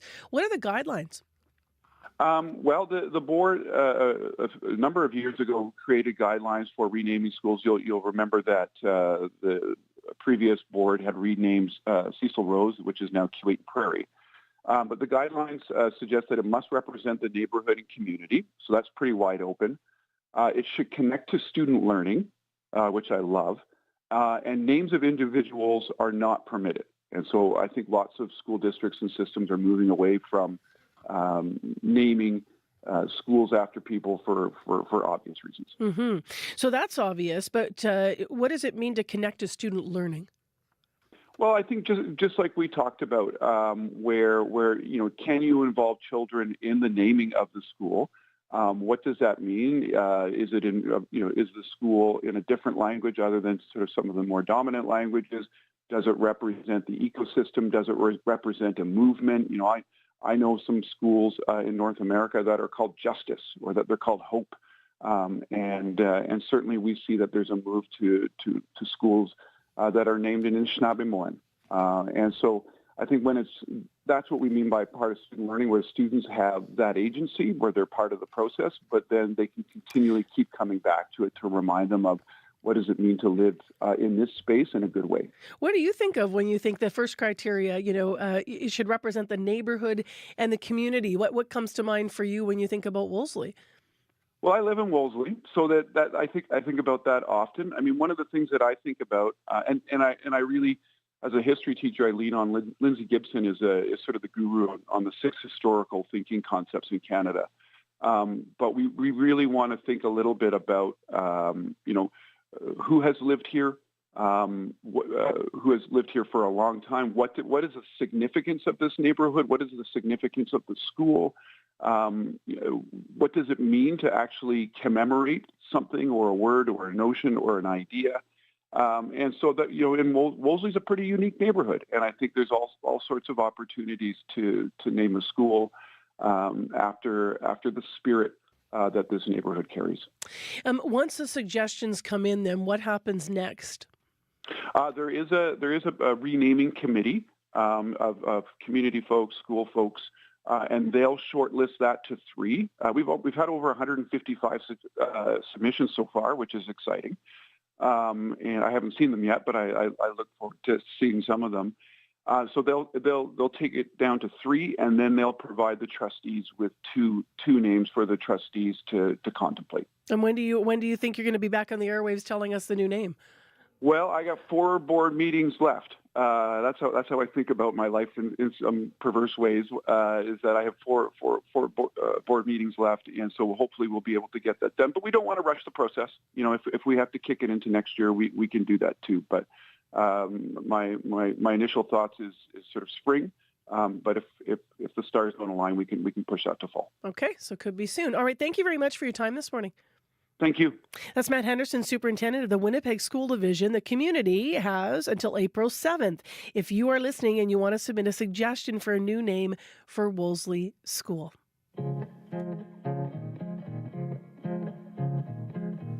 Hold tight on me, hold tight on me. I'm looking for a reason not to go home. No bicycles and no subway system. Just taxis and our feet.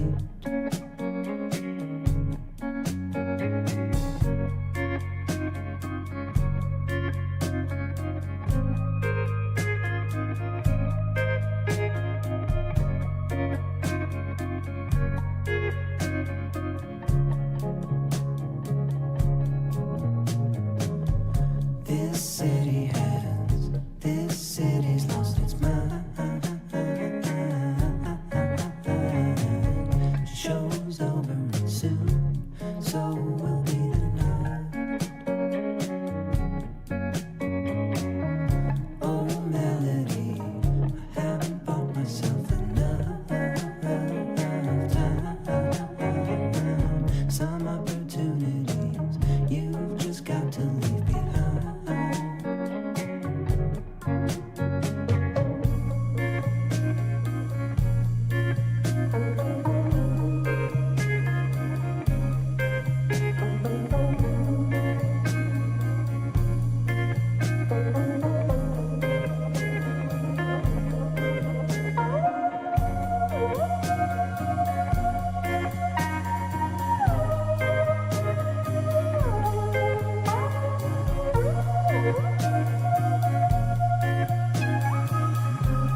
Tommy Douglas Keenan on CBC. Tune's called Oh Melody. You're with CBC 89.3 FM, 990 AM on the app and YouTube. I'm Marcy Marcusa. Thanks for joining us. Light, fluffy snow out there. It's going to melt on contact. It's 0 right now in Winnipeg, and time for morning sports. Hello, Scott Regehr. Happy hump day, Marcy. Happy hump day, Wednesday. Tough start to the road trip for the Jets, but as Heather aptly phrased it, I think this morning, you got to lose some. Yeah. And there hasn't been a lot of it this year, so we'll deal with it. The loss in L.A. to the Kings last night, Marcy, was essentially determined in the first period when Trevor Moore and Anze Kopitar scored just over a minute apart for the host Kings. Cole Perfetti did get one for Winnipeg, but it ended 4-1 for L.A. So Scott Arniel, Marcy, the coach for Winnipeg, was asked if he viewed this game as a measuring stick for how the team is playing ahead of the playoffs. Whoa. We're sitting on top right now. Okay, so I don't know if there's a measuring stick. We don't measure that way. We go about how we play hockey, how we go against each and every opponent. We lost 3 games. You know what? Those happen. They're all tight games. They're a really good team. They, they're in a tight division themselves. So it is what it is. I love that. Whoa. Don't get ahead of yourself, reporter, and ask me that. Arniel is right. The Jets still atop the league standings, albeit by a mere point over the Washington Capitals, who also won last night against Boston on the strength of yet another goal by Alex Ovechkin. He's now 4 shy of Wayne Gretzky's all-time record. Meantime, another Russian athlete's making news for a very different reason, or I should say reasons right now. Yeah, Daria Kasatkina, Marcy, she is the world's 12th ranked tennis player, and today she'll play her first match for her new country, Australia. Kasatkina, who is gay and has been critical of Russia's LGBTQ plus laws, has switched her national allegiances. She's been living in Dubai for the past 2.5 years, waiting for her permanent residency down under, and she's just received it. Coming there every year, I just honestly was a little bit jealous of how people live there, how they are so open-minded, and how amazing this place is. I just couldn't believe that one day I could call this place home, and now I can play under Australian flag. I just feel great, accepted, and loved here, and that's all I was asking for. It's been quite a road for Kasatkina. In 2022, she not only came out about her sexual orientation, but she was critical of Russia's war in Ukraine. Politicians called her an enemy of the state, which forced her to flee and to make peace with herself that she may never see her family again. That's still in question as Kasatkina plays her first match as an Australian today at the Charleston Open. And you have some news this morning from both the Diamond and the Pebble Dice to finish off. Yeah, 2 more wins for Brad Jacobs at the Men's World Curling Championship. After beating Italy and Olympic champions Sweden, the Canadian skip now has a record of 5-1. Baseball, meantime, the Jays have a record of 4-2. They topped Washington last night. The best in the business right now in the majors, though, continues to be L.A. The Dodgers, a perfect 7-0, Marcy. Although off the field, the defending World Series champs are experiencing some issues, including the loss of their star first baseman, Freddie Freeman, who aggravated his ankle injury Sunday morning when he slipped in the shower. Halfway through my morning coffee, I was like, I'll just shower to get ready for the day, and next thing you know, I'm down in the bathtub. It's a great mental picture if you guys want to think about it, but big guy falling all over the place. But it was just one of those things. It's, you slip in bathtub showers all the time, and when you're healthy, you just catch yourself. And when you're not, when you got a little surgically repaired ankle, mostly, I think it just flared everything kind of back up. Asked whether he's gotten any support from his family with going through all of this, he said his 4-year-old son, Brandon, pointed out, Daddy, you got another boo-boo? Yeah. And his wife told him, I thought I was going to deal with this when you're 70, not when you're 35. So Freddie Freeman. Can't catch a break. Can't catch a break. Right? But he might be back in the lineup tonight against his former team, Atlanta. Be careful out there, Freddie. Well, normally you'd be worried about a player playing injured. Obviously, it's his choice, and it's not like I'm recommending it. But if anyone can play injured, right? He'd be the guy, especially when the stakes are highest, as we found out last year in the Fall Classic. We've seen it. All right, Yeah. Thanks a lot, Scott. Appreciate it. You betcha. That's CBC Sports this morning with Scott Regehr. He joins us each and every morning on Information Radio at 7:25. Coming up to news time now at 7:30. I will mention that we have had some calls about it being a bit icy on the Transcam between Carberry and Brandon. So take it easy. We've got some very light snow falling in Winnipeg. It's more like, well, it's melt on contact. Your streets are wet. Call Chloe, though, if you have an issue on the commute at 788-3093. Still ahead on the program, we have a nice report and video from our community reporter, Shanley Vidal. We're going to hear about and see how a Winnipeg clothing designer is living out what she says is her fairy tale dreams with princess-inspired leisure wear. What does that look like? Stay tuned to see and hear about it after your CBC Winnipeg News. This is CBC News.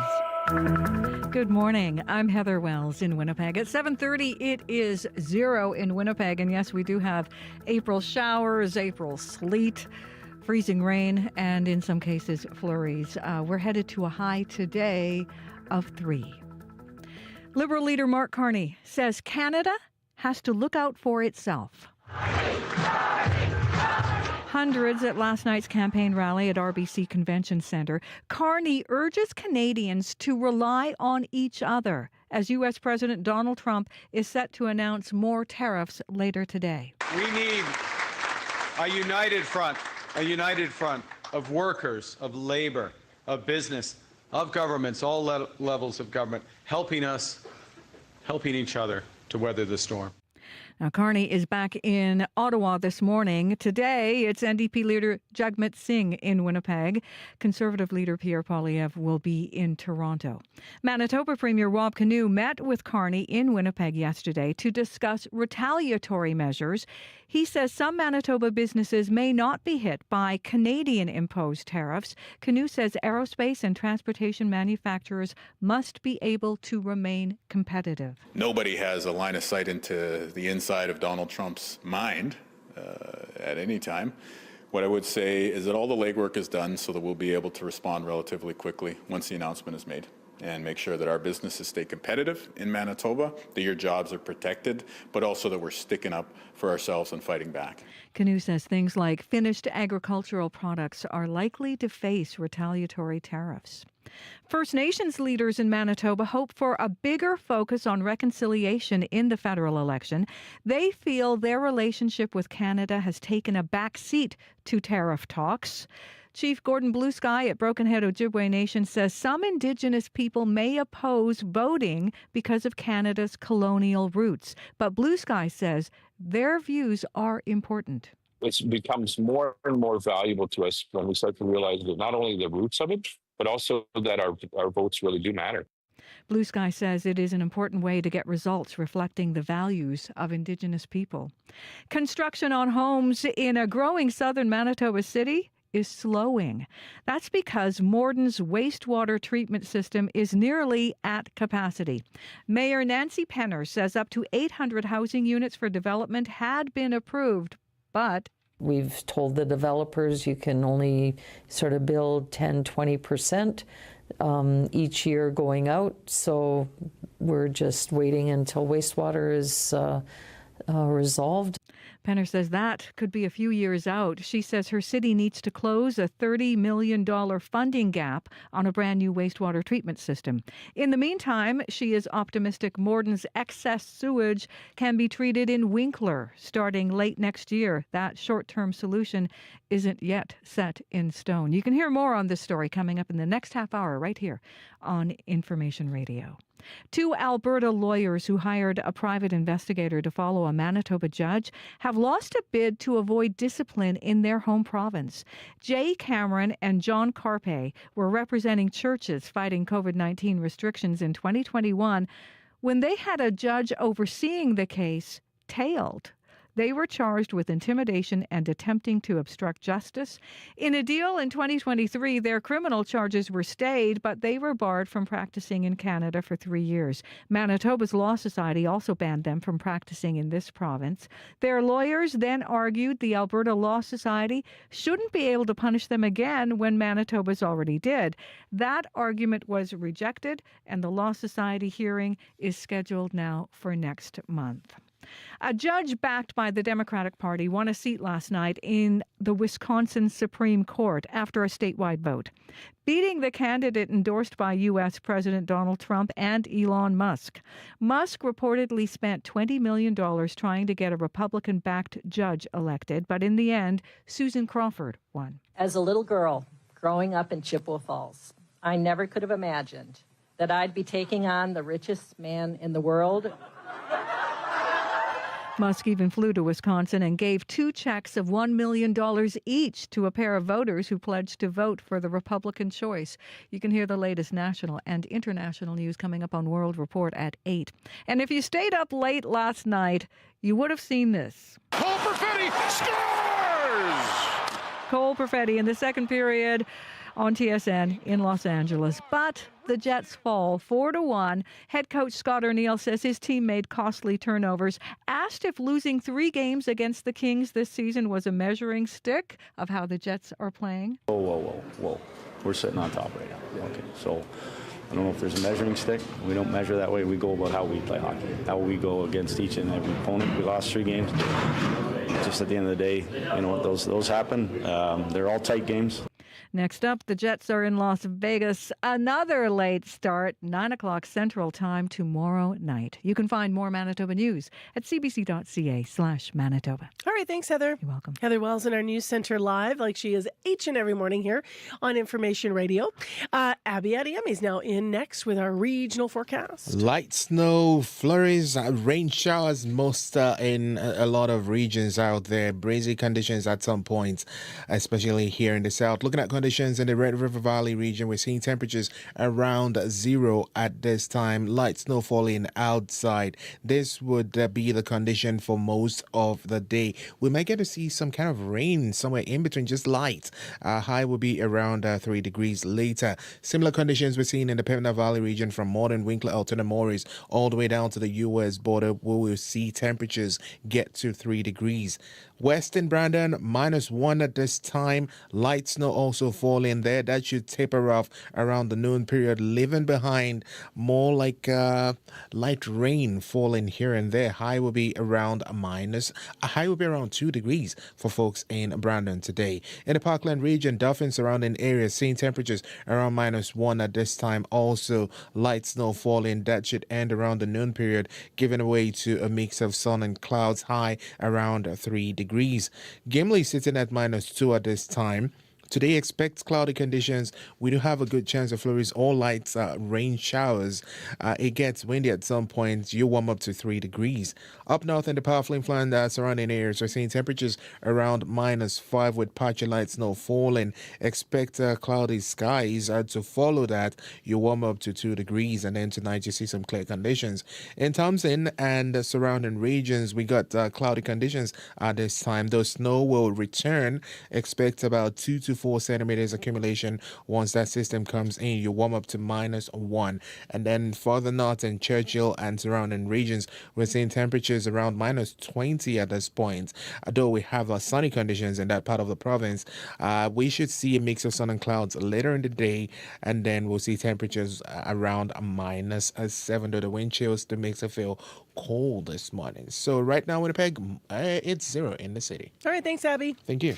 Chloe's here now with the commute. Hello. I just want to remind folks about the closure at Archibald. From Mission to Provincial, you're reduced down to 1 lane for northbound traffic. If you're heading southbound on Archibald, it is completely closed at Mission. So southbound traffic must reroute on to Mission. Now, this is in place until April 23rd due to sewer work. So that'll be part of your commute for a little while longer here.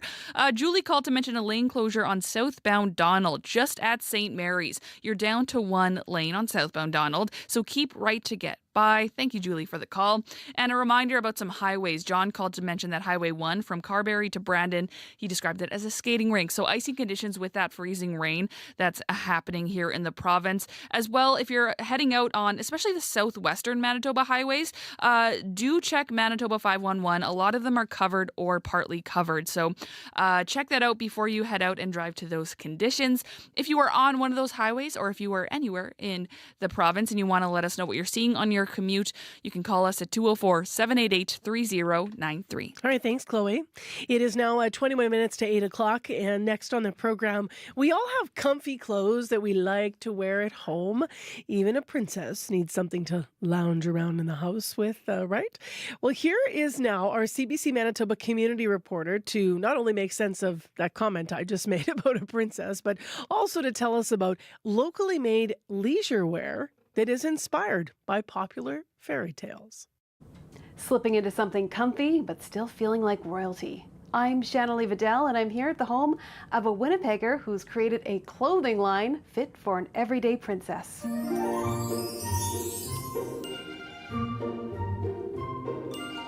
I wanted to take those elements and the things that I love about their outfits and their costumes, and I wanted to put them into a hoodie or a pair of sweatpants. That's Brittany Carbonic. For nearly 10 years, she's been sewing elaborate princess dresses for performers around the world. However, this fairy godmother of costuming is now working on something a lot less formal and a lot more cozy. So this one is modeled off of Mermaid. So full fantasy going on with the hood. And of course, the big poofy sleeves. The sweetheart neckline here again. So we've got the stitching, and this is just all top stitching. And then all of the stitching detail up here is to mimic a shell. I've seen a lot of other companies with a similar type of thing, but for very athletic wear. Like, I'm not really in the vibe of like, I want to go out for a run looking like a princess. I really want to just like cuddle with my kids, or just, you know, relax looking like a princess, or doing my housework. This one is inspired by Rapunzel. So she's got her cute little corset detail and pointed front with a little bit of a ruffle. So these are the cropped sweats that go with it. Her cell phone fits in there so she can run her errands, and she's got the cute little split in the front. You know when you go to the kids section and you're like, I wish they had that in my size. I've been there. Yes, that's what I wanted. I wanted that, but also like in a grown-up way. So this one is my Sleepy Princess inspired hoodie. And she's got her puffy sleeves. And then this is our beauty inspired outfit. And she's got her ruching details, so you can make it a cropped hoodie or regular length. Sometimes it comes to me in a dream. I dream a lot about sewing. In my head, I think of a pattern, and I wake up and I'm like, oh, okay, maybe that will work. And usually it does. Usually it does work out exactly how I dream it. So this is the design that I am revealing for our Wayfinder, or as we can call her, Moana inspired sweatpants. The top part is going to be kind of the part of her sash. That's what this is going to be. And then there's going to be a pocket in here. So if you kind of think about like a fanny pack, sewing and costume making has always been an important part of my childhood, making costumes, Halloween costumes specifically, with my mom every year. And, you know, my parents put me in private sewing lessons. Nothing else really mattered. All I wanted to do was sit in my room. Didn't even want to go out with my friends. I just wanted to sit in my room and sew. And again, it was just always costumes. Costumes were just so important to me to create this character and this magic. On Cinderella, of course, she's known for her big poofy skirt and her peplums. So these are the pockets. You've got your princess seam here, your sweetheart necklines. Cinderella is my favorite. She just really wanted a night off to go dancing, and she stands for being kind to others no matter what your situation is. Brittany Carbonic is working on a spring-summer collection that is also princess-inspired, featuring shorts and t-shirts. Shanley Vidal, CBC News, Winnipeg. I like, you know, how she has to deal with those nasty sisters. And I always secretly wish a really chubby mouse would come out and help me get dressed. That is Brittany Carbonic, as Shanley said. She's the owner of Brittany Ray Designs. You can check her out online. The reason her favorite princess, though, apparently is Cinderella, is not my reasoning with the chubby mouse. It is because she says she loves pumpkins. Listen up to groundbreaking sounds. Listen up to new and emerging artists. Listen up to what's happening with your favorite musicians. Subscribe now to CBC Music's newsletter, Listen Up. Keep tabs on everything happening in music. News, exclusive live performances, the best new songs, and so much more. Subscribe now at cbc.ca/listen up. Narrative, lyric, heroic, romantic, verse, or prose. The 2025 CBC Poetry Prize is on. Send in your best unpublished poem or poetry collection. Up for grabs, cash prizes from the Canada Council for the Arts, a 2-week writing residency at the Banff Centre for Arts and Creativity, and your work published on CBC Books. Contest closes June 1st. For rules and more, go to cbcbooks.ca. It's 7:45 a.m. on CBC right now. It is light snow falling in Winnipeg, 0. Brandon, light snow as well, -1. Up in Thompson, mostly cloudy, a -8. For Winnipeg, winds are going to be less than yesterday, but you're still going to feel it. Northeast 20 to 40, so a little calmer than yesterday. And we've got the 60% chance these flurries are going to stay with us or maybe turn fully to rain, but everything's melting on contact. Our high in the city today is 3 degrees. Well, it is spring break. A lot of people will have still headed south. Some may have not. But after 8 o'clock, we're going to talk to an immigration lawyer about what she's been hearing from clients and what you might want to know now if you are planning on crossing over into the United States and what people have been checked for at the borders. So stay tuned. Obviously, we're in a tense time in relations between our two countries. We're expecting the 3 o'clock announcement on what Donald Trump is calling Liberation Day. This is all about tariffs. And so what's it like crossing the border right now? We're going to hear after 8 o'clock. And if you want to weigh in, if you've come back or you've crossed the border or you're listening, please weigh in, 788-3205. Well, next on the show, the population of Morden is growing, but economic development and home building in the southern Manitoba city, as you may have heard on the news today, is slowing down. Morden can only issue a limited number of building permits because its wastewater treatment system is nearly at capacity. CBC reporter Rosanna Hempel was there last month, as was I. We were there as part of the Communities in Focus initiative, and she's in studio live with us this morning to bring us more on this story. Hi there. Hi, good morning. So Morden has some big wastewater woes, as we've been hearing. Can you describe, though, a bit more, outline what's been going on there? Yeah, so first, to give you an idea of how much the city has grown, just looking at Statistics Canada figures, they tell us that between 2011 and 2021, Morden's population grew by 27%, so that was nearly 10,000 people, and that rise was driven largely by immigration. And the mayor told us that the city's population is just over 10,000 people now.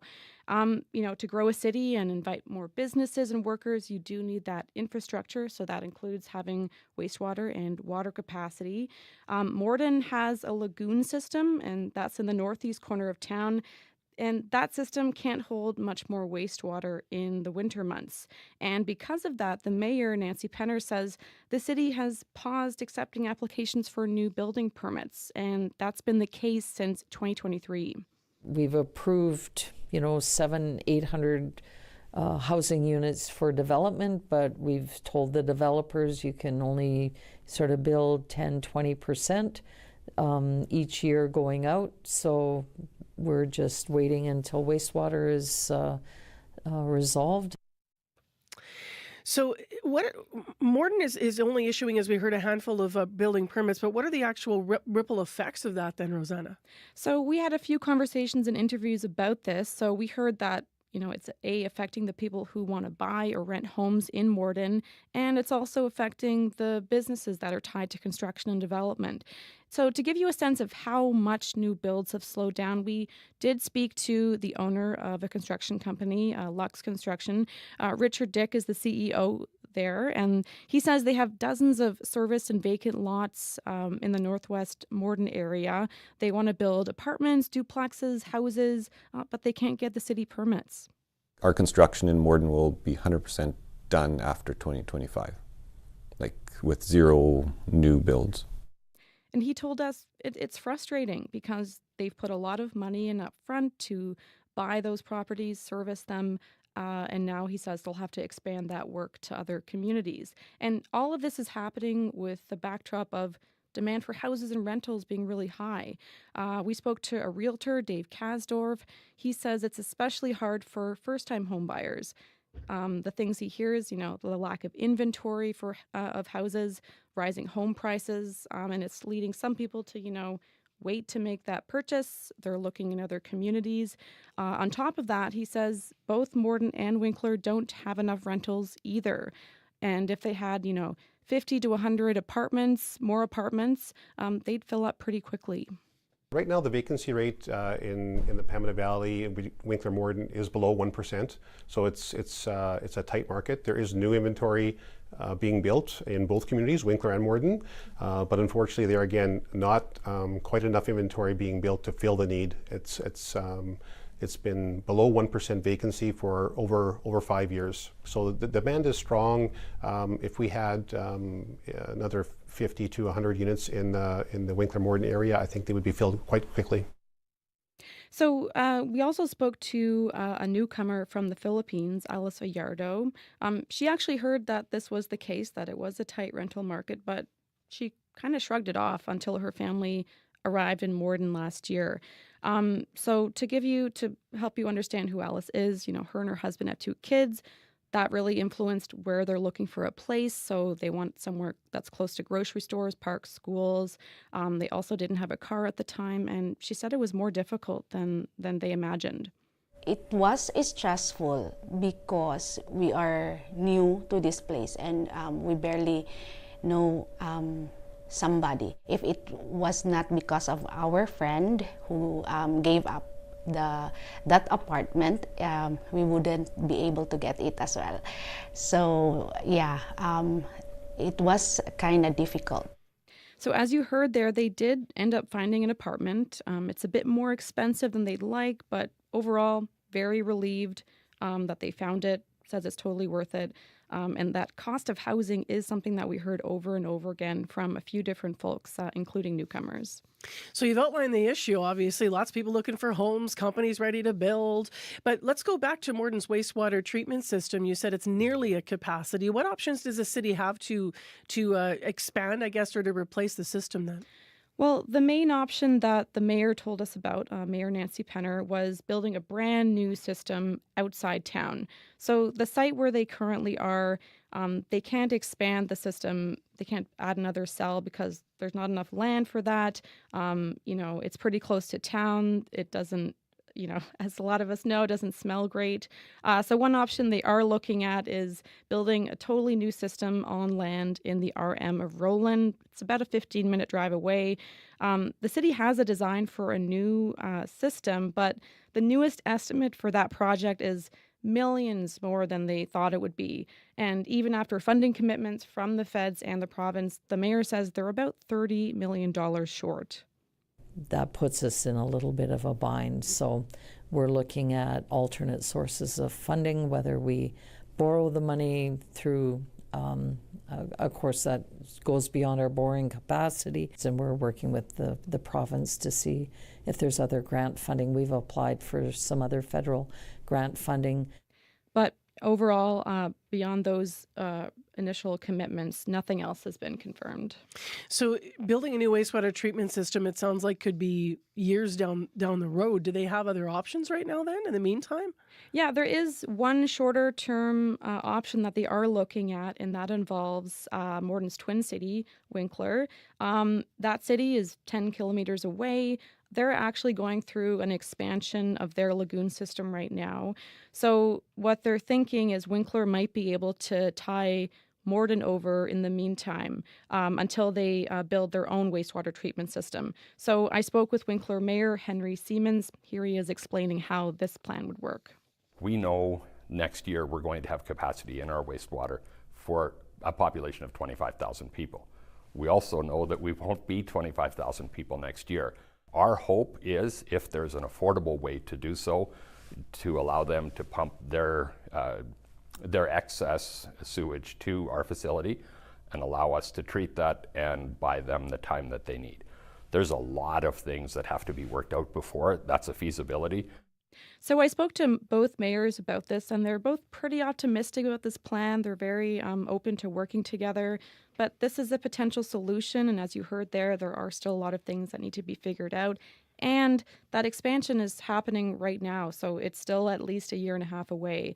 That leaves a good chunk of next year where that construction company we spoke to earlier won't be building any new homes.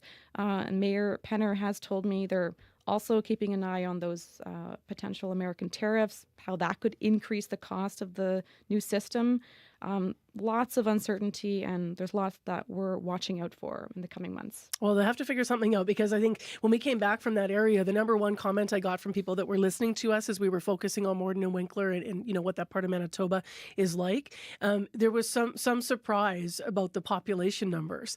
Like, Winkler is the 4th largest city in Manitoba now. It surpassed Thompson in the last census. So they've got nearly 15. And then, as you said, Morden with 10 and more people coming. So we'll have to see what they do in the future with this issue.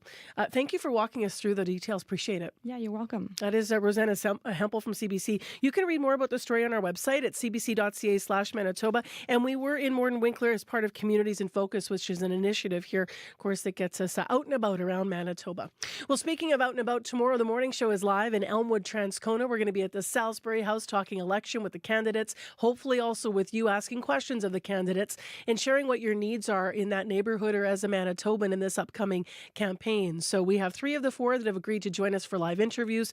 We have yet to hear from the Conservative candidate, but we're going to be at 1570 Regent Avenue West, just to repeat that, at the Salisbury House if you want to join us. You can also do what Andrea did. You can call in comments or questions or write on Facebook, and we'll try to get them into the show. Andrea is a voter in the Elmwood Transcona riding. She says she feels though like her interests have not always been represented by the leaders in her riding, which predominantly have been NDP leaders. I have voted in the Transcona riding for more than 50 years. What should a voter do to actually ensure that they get represented in Transcona? Of those 50 years that I voted, I can only think of perhaps 1 or maybe 2 occasions where we were not represented by the NDP, and never felt that I've had even a small return on my dollar, because sometimes they don't even have official party status. I don't know what I can do so that I could actually have a member in Parliament who is a member of government and represents my interests. That is Andrea writing in, and so we'll have to pose a question to all of the candidates tomorrow about how they can better represent interests and what they do represent, to see if it aligns with what she's talking about.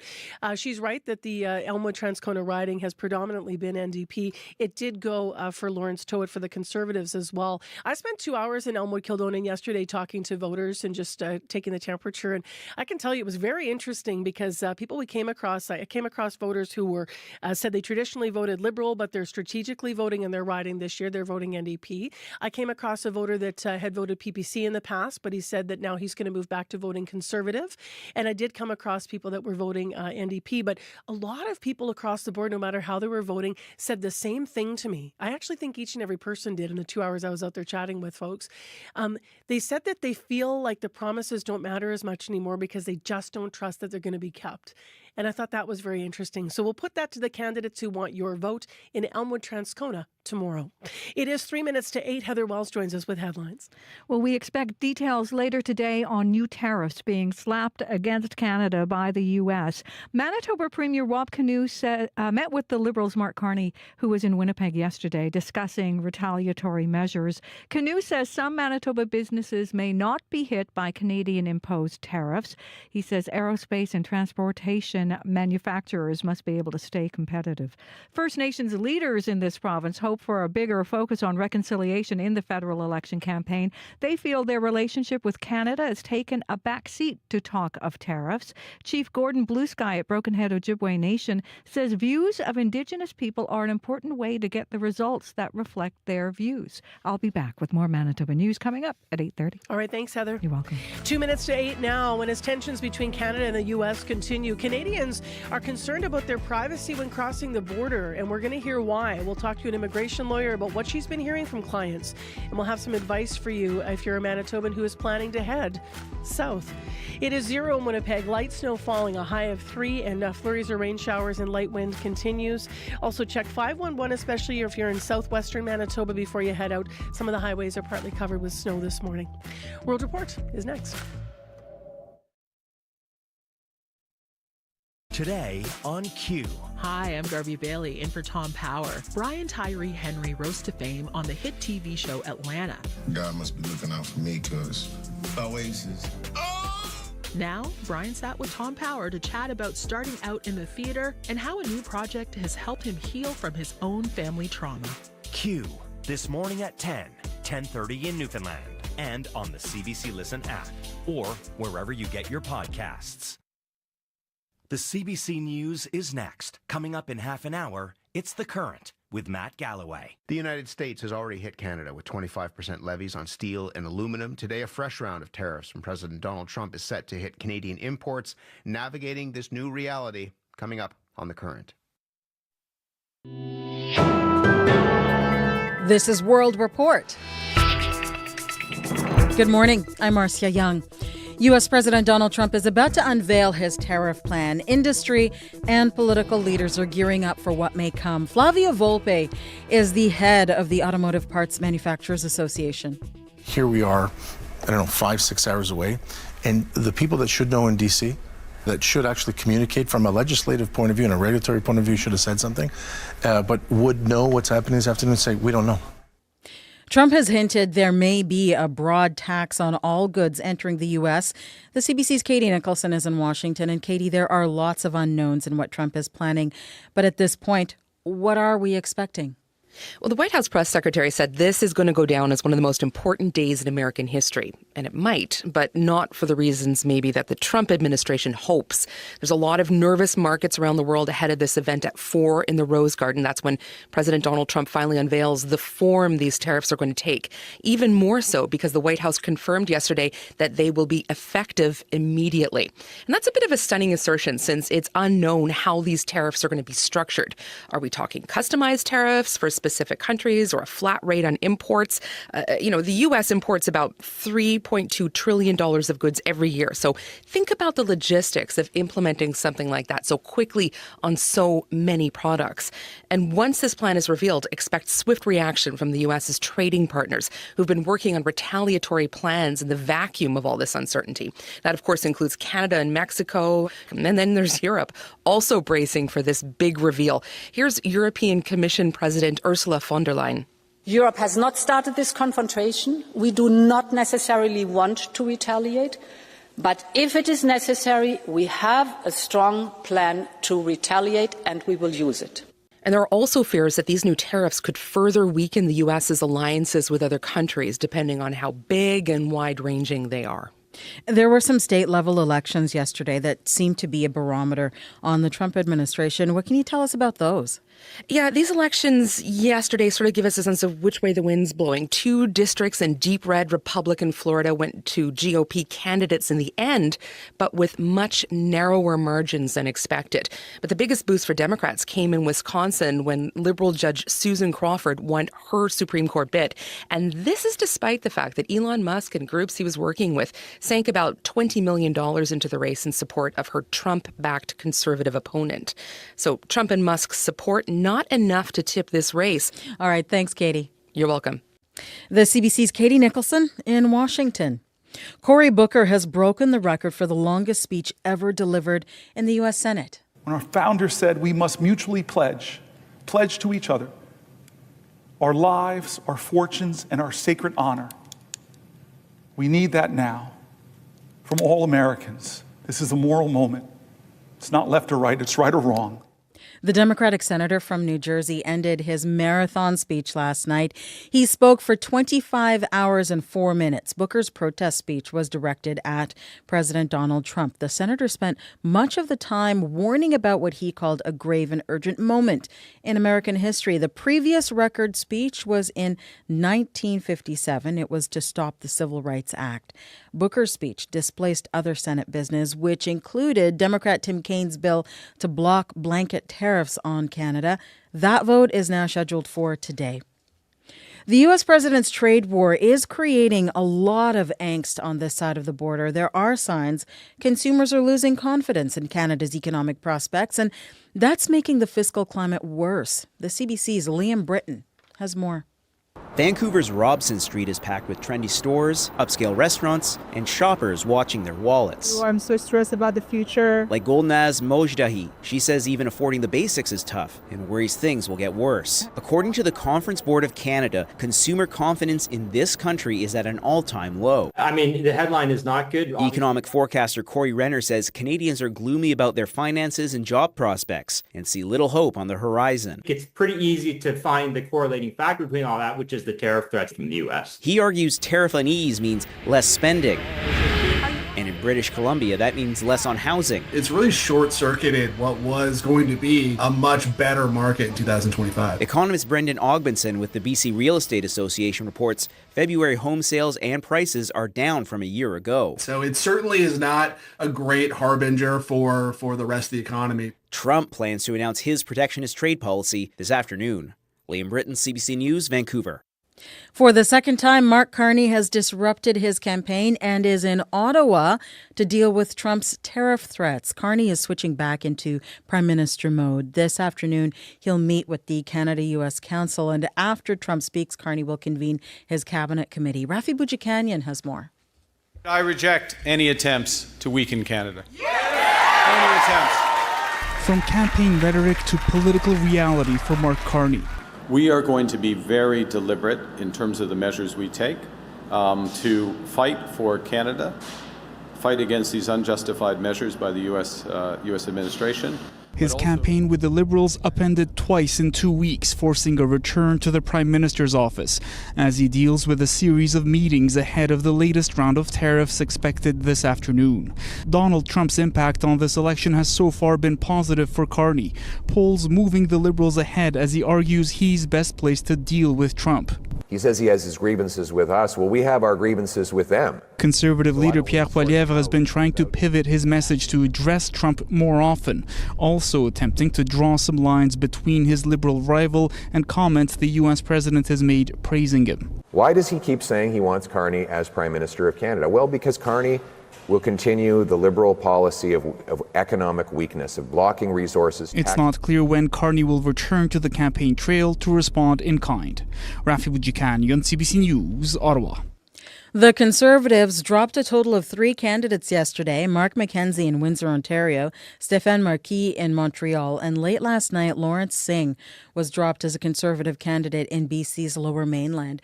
We know the first 2 are out for making inappropriate comments. The party did not give a reason for dropping Singh. The federal NDP may be looking for a boost from some of the party's provincial counterparts. Jagmeet Singh is in Winnipeg this morning, and he called on NDP Premier Wab Kinew at the Manitoba legislature yesterday. But as Janice McCracken reports, it's unclear how much support provincial New Democrats are willing to provide. What's going on with the big tariff day tomorrow? Thanks for all the work you're doing fighting back. In Ottawa, Jagmeet Singh's been the leader of the 4th party in the House of Commons. But at Manitoba's legislature, Premier Wab Kinew's New Democrats govern. And in BC, where the federal leaders' tour started the week, same thing. New Democrats are the official opposition in Saskatchewan and in Alberta. Jagmeet Singh's candidates may need some of this strong provincial ground game to win federal seats. But will it show up? Singh's meeting with BC NDP Premier David Eby in Victoria on Monday was more of a courtesy call than an endorsement. Added late to the itinerary, the closed-door chat lasted about 15 minutes, and Eby peeled off quickly from the photo op that followed.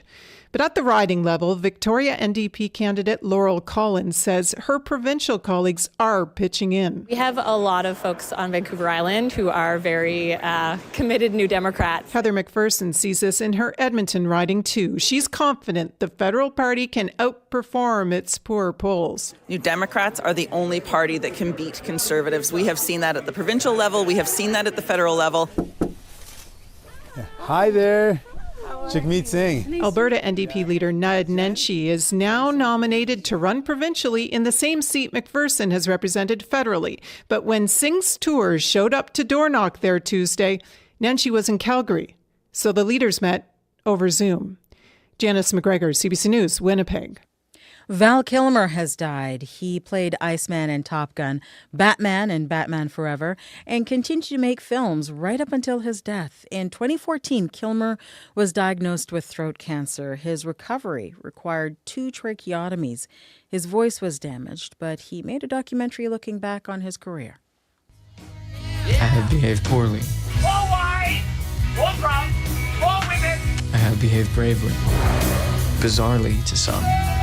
How do you heal a broken heart? I see myself as a sensitive, intelligent human being, but with the soul of a clown. Val Kilmer died on Tuesday from pneumonia. He was 65. And that is the latest national and international news from World Report. News anytime at cbcnews.ca. I'm Marcia Young.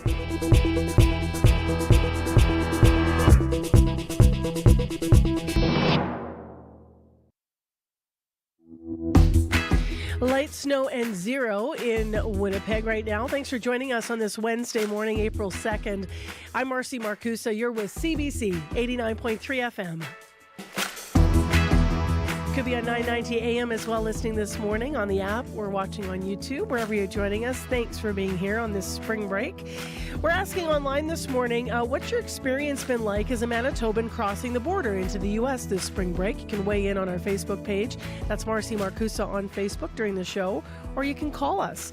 Some Canadians have been concerned about traveling across the Canada-U.S. border and what that will mean for them. We're going to talk to an immigration lawyer about what she's been hearing from clients and also what she says you might want to know if you are crossing the border. She has some advice based on some stories and feedback that have been coming back from people that are traveling. So stay tuned. That interview is coming up in a moment.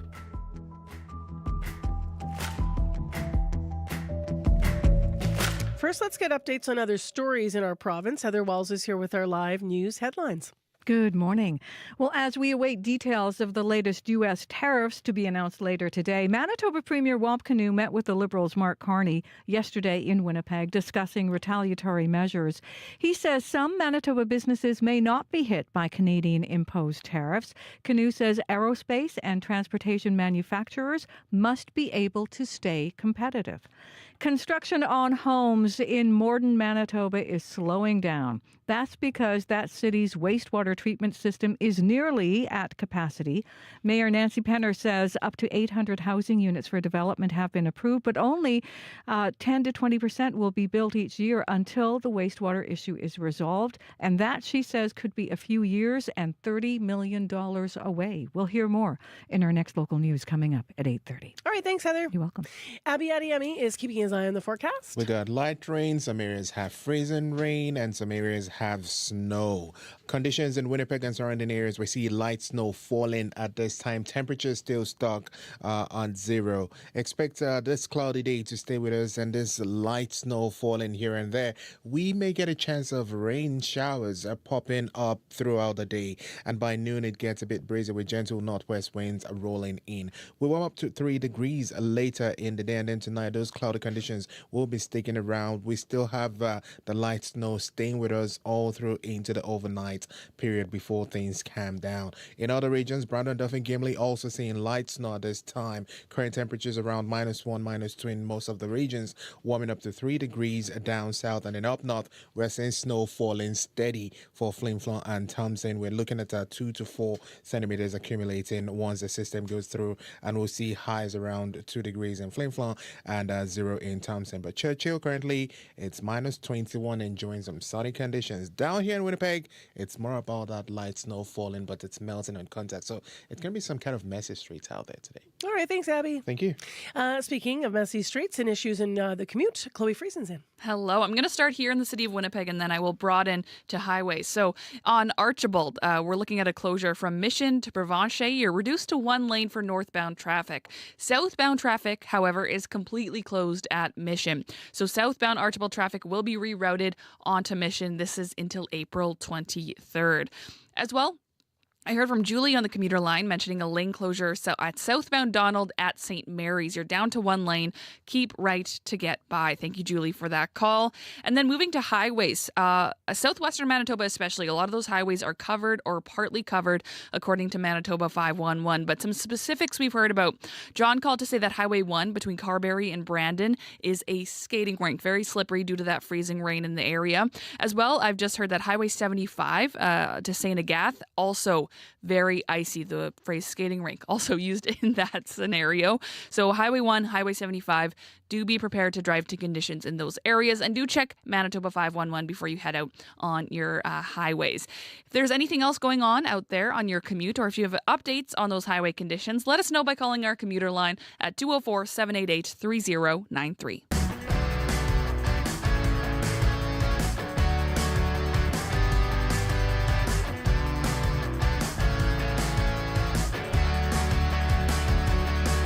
Well, speaking of traveling in the highways, are you on the I-29 this morning? Some Canadians are worried about what their border crossing experience might be like. Francisco Lazo is the owner and operator of Lazo Point Tours. He runs bus tours from Winnipeg to Minneapolis. He says he's heard increasing concerns from his clients. They're concerned about how they're going to get treated. You know, I think that they feel that the tariffs and the high hyphen of illegal migration into the States, they feel that, they may be treated differently. But we try to tell them that as a group, as we travel as a group, we stick together, we do tours together, and you have a tour guide with you to help you through your process, right? So right now it's fear that they're feeling and confusion as well, because every day they hear something else is added to the American border, crossing. And so they have more questions that we try to help them answer, as they book. But yeah, I think fear right now is what they're feeling in mind right now. That was Francisco Lazo talking about how border fears are impacting his business and what he's been hearing from some clients. It's interesting because when we were just talking about Morden and Winkler, and when CBC's Communities in Focus was there, and when we were in Winkler, I was talking to a business owner there, and she said they're so close to the border, they had Americans coming into town for various reasons, and she said the Americans were also expressing fear about how they would be treated in Canada. So there's a lot of stress and tension out there. But if you're on this side of the border, what do you need to know if you're planning on going south? Heather Siegel is the principal at Siegel Immigration Law in Toronto, and she joins us now to help us, clarify some of these things. Good morning. Good morning. So what are your thoughts on what Francisco had to say there about hearing from his clients that there are some worries? Well, I think there are some legitimate reasons for worry, but not so much to say that Canadians should not go or should do things differently potentially than they would before. Things have changed in the United States. There is a paradigm shift, and I'm seeing it in many, many areas. But it's not so scary as to say we shouldn't go to the United States. I wouldn't go that far. I don't think Canadians are being targeted specifically, and there are groups that are being targeted that I would worry about, but not Canadians as a whole. We have a very long relationship with them, and even though it's in a period of change, which makes things complicated, it's not the goodwill and the friendship that we've had pervades. So I think there is a lot of fear. I would agree with him, and I don't think it's entirely founded, but it's somewhat founded. So what are you hearing from clients to that end? Like, where do you think the fear might be, coming from? What are you hearing from people? Well, for example, America outlawed DEI. So anyone who would fall into a group related to DEI might be more concerned. And they don't check carefully with people. They move with wide brushstrokes. the other group is transgendered. I'm hearing a lot from the transgendered community. In fact, I'm getting many Americans who wish to immigrate to Canada because they're so concerned about what's going on in the United States.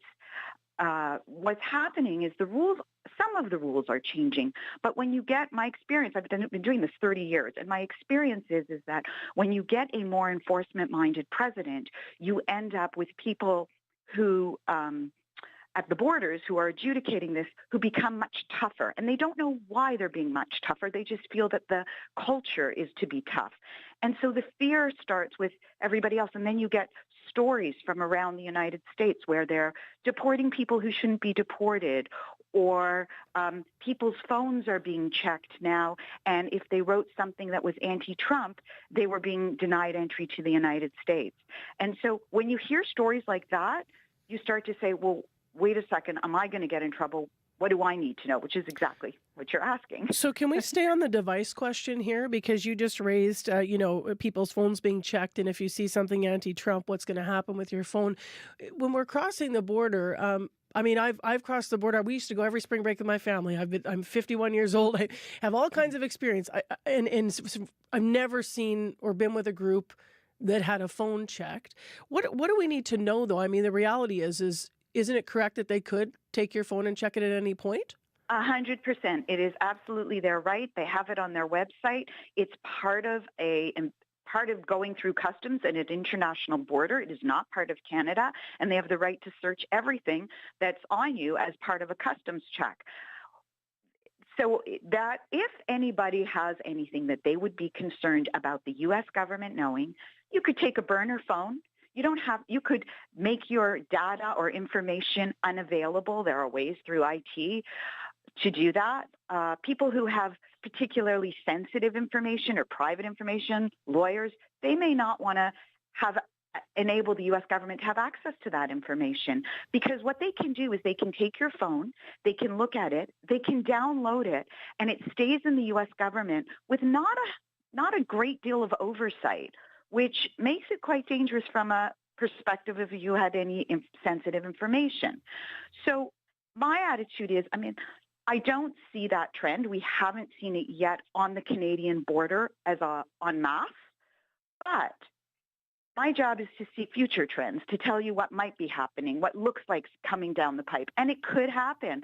And so if you get an officer who has a reason to believe there's something on your phone that would make you inadmissible or give you a problem, you shouldn't bring it with you. Don't bring things that you feel might incriminate you in any way. You have to be that would be my advice. Aware of this. I just want to stay here for a moment. Would you have given that advice 3 months ago, for example? Or does this speak to it's okay? It speaks to a change. No, things have changed. And some people might say it's spreading fear. I don't think we're supposed to, not move forward with our lives because of this. It just means move forward in a smart way. So one of the things I tell people is if you have the opportunity to travel through pre-flight inspection and fly, do that. Why? Because if you're denied, you go home. Big deal. You go home. You're not going to be detained. Whereas at a land border, they can detain you. Now, there's also the practical reality of logistics. When you describe the bus going through, there's a lot of people. Are they going to detain everyone? No. They also don't have that relationship with Canada, as I said before. So it's less likely. But again, if you have the choice, maybe you make a different choice and you fly. So you have that much more security in the worst possible case scenario. You go home. Now, as you said, obviously you're outlining some of the fears, and we're talking about some this in a wider way.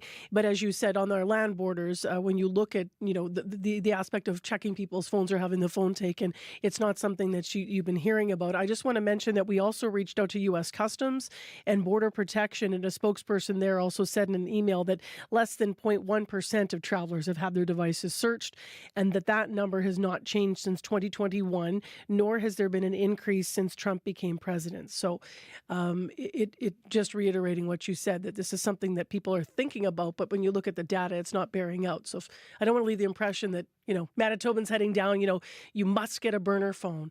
But it is your advice, because as you're saying, you see that this, there's a trend moving forward.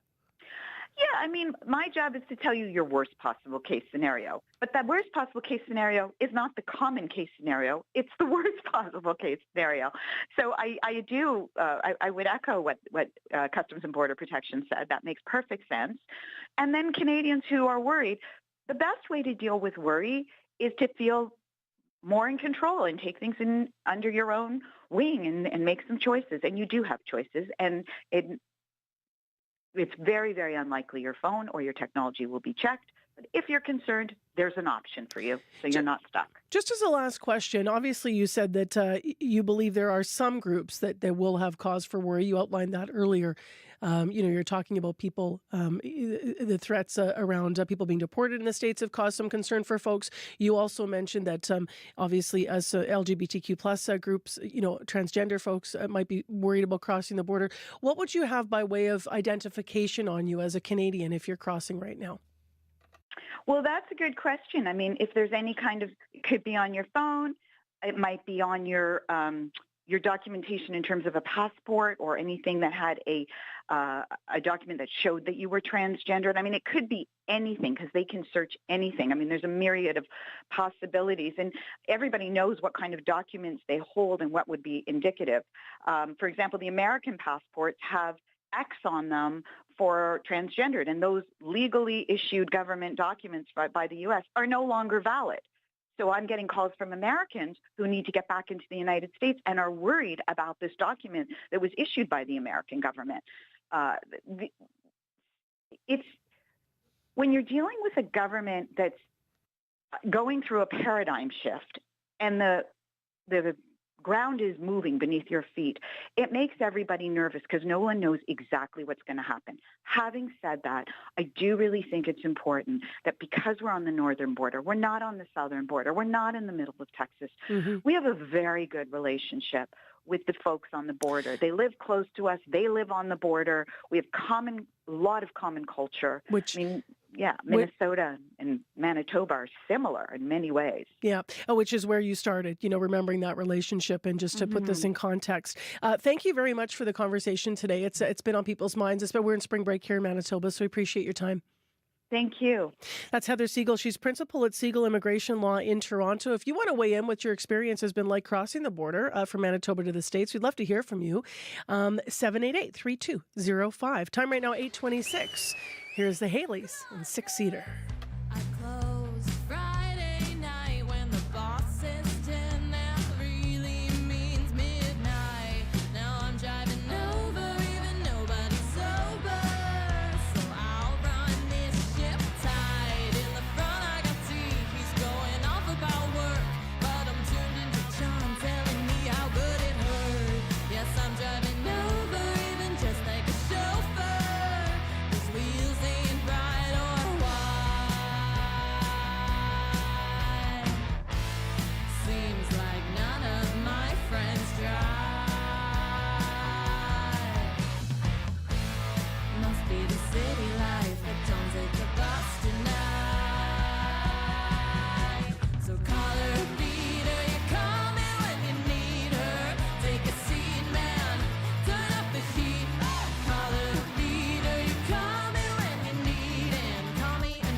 The Haleys, they are from Winnipeg, and as you may have guessed, they are actually made up of musicians named Haley.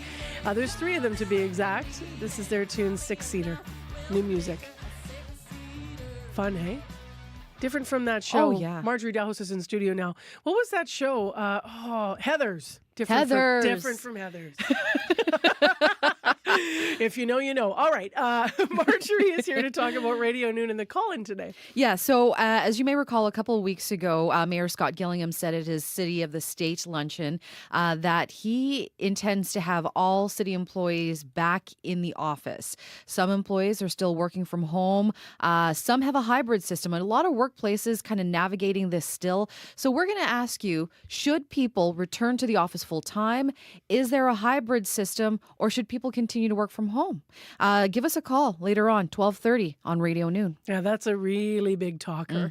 Since he said that at the State of the City at that lunch, that was, and he doubled down. You know, he was in here for the monthly interview and giving news clips, and he said, "No, I really believe this is what we should do." So, he's been criticized, of course. Some are saying there's no data to support fully this, but weigh in on Radio Noon. The union has filed a grievance. Yeah, so it's still a talker to this day because a lot of workplaces, again, allowing employees to kind of make the shots, but employers want to see their employees back in the office. Yeah. All right. Thanks, Marge. Thanks, Marcy. So that's between 12:30 and 1 on the call-in today. And you can weigh in now if you'd like to. If you prefer to call and leave a message. The number is 788-3797. Chloe Friesen's in just before the news to update our commute this morning. If you're heading out on the highways this morning, especially if you're in southwestern Manitoba, do check Manitoba 511. We know that Highway 1 from Carberry to Brandon is very icy due to freezing rain in that area, as well as Highway 75, icy conditions on that highway as well. So do check the conditions of the highway. Many highways in southwestern Manitoba covered or partly covered. Thank you to everyone who called in with those tips. Always appreciate it. All right. Thanks, Chloe.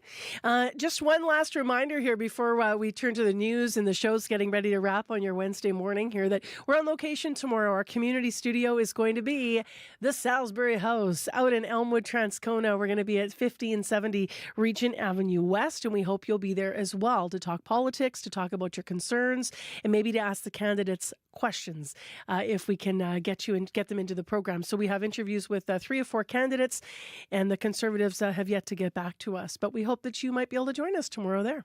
Right now, your CBC Winnipeg News. This is CBC News. Good morning. I'm Heather Wells in Winnipeg at 8:30. A little bit of light snow. It is 0.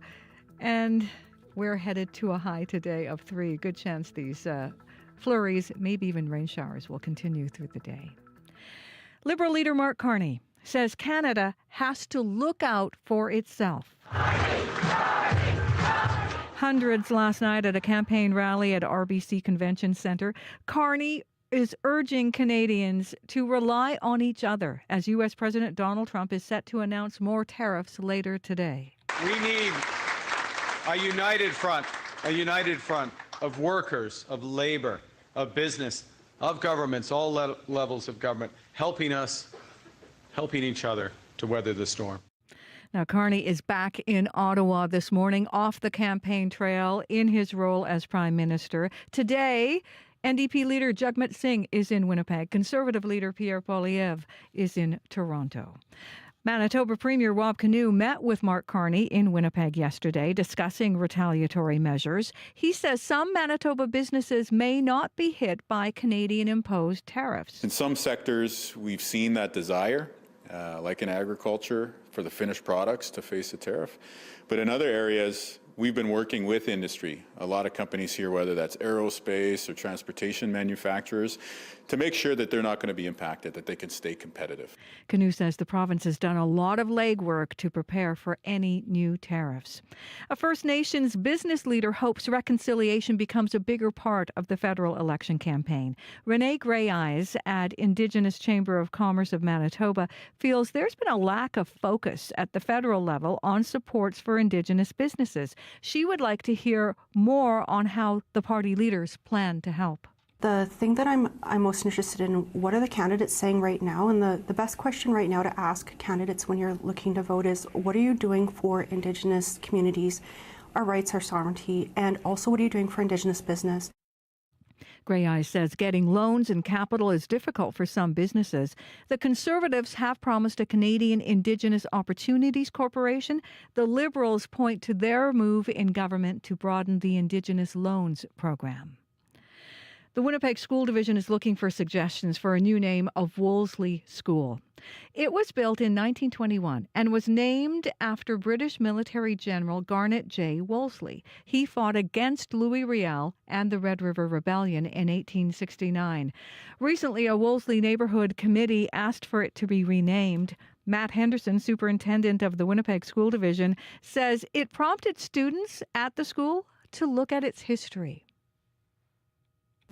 Where they had to make reasoned ethical judgments and learn about the significance of Wolseley and other folks in at that time and in the neighborhood. And so I think that's something that we actively want to pursue. The history teacher in me loves that, where we want people to think deeply about names and not take them for granted. The deadline for submissions for a new name for Wolseley School is Monday. Henderson says they have already received 155 suggestions. Housing development in the city of Morden is slowing down as that city struggles with wastewater woes. CBC's Rosanna Hempel was in Morden last month as part of our Communities in Focus initiative. We can't develop it yet. Richard Dick wants to build homes in the growing city of Morden, but his construction company can't get the city building permits. Morden can only issue a limited number of them. That's because its wastewater treatment system is nearly at capacity. Our construction in Morden will be 100% done after 2025. It comes as demand for houses and rentals is high. Morden Mayor Nancy Penner says the city can't expand its wastewater treatment system at the current site. The city already has a design for a new system at a different location. But the problem is they're about $30 million short. That puts us in a little bit of a bind. Penner says the city hopes Ottawa and Manitoba can contribute more funding. Morden's excess sewage could be treated in Winkler starting late next year. But this short-term solution isn't set in stone. In the meantime, she says construction on much-needed homes has slowed down. Rosanna Hempel, CBC News, Morden. Actor Val Kilmer has died. Just like my parents. It's happening again. Monster comes out of the night, a scream, 2 shots. From 1995, that is Kilmer as the Caped Crusader in Batman Forever. His career dates back to the early 1980s and saw him appear in dozens of films, from Top Gun to The Doors. Kilmer was diagnosed with throat cancer in 2015 and died yesterday in Los Angeles. Val Kilmer was 65 years old.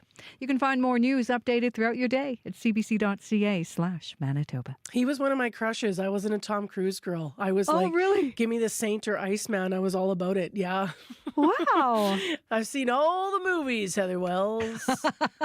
Yeah, he was great. He was. Yeah, he was great. He was one of those actors. He was in tons of movies, too. All right, thank you. You're welcome. Let's give some more thanks here. Thanks to our show director, Chloe Friesen, senior technician, Abby Adiyemi, YouTube director this morning, Brad Lillies. Those who worked on the program, associate producer, Kalkadam Mulugeda, community reporters, Jim Agapito and Shanley Vidal. From our news department, Heather Wells, Rosanna Hempel, Megan Ketchison, and Chris Armstrong out there today. Producers in unit, Corey Funk has been filling in, and Nellie Gonzalez is filling in for Leif Larson as well. Thank you both. Thank you, everyone on our team, for working hard on the program today. Abby, take it away. I will just tell you it's a mixed bag of weather today. Clouds, flurries, and a few surprise rain showers here and there. Winnipeg will be getting that dusting of snow with cloudy conditions, and we'll see highs around 3 degrees in most of the regions. All right, thanks very much. Small correction here in our Wolseley story. We have said the MMF, Manitoba Métis Federation, has called for the name of the school to be changed, but in fact they were against renaming.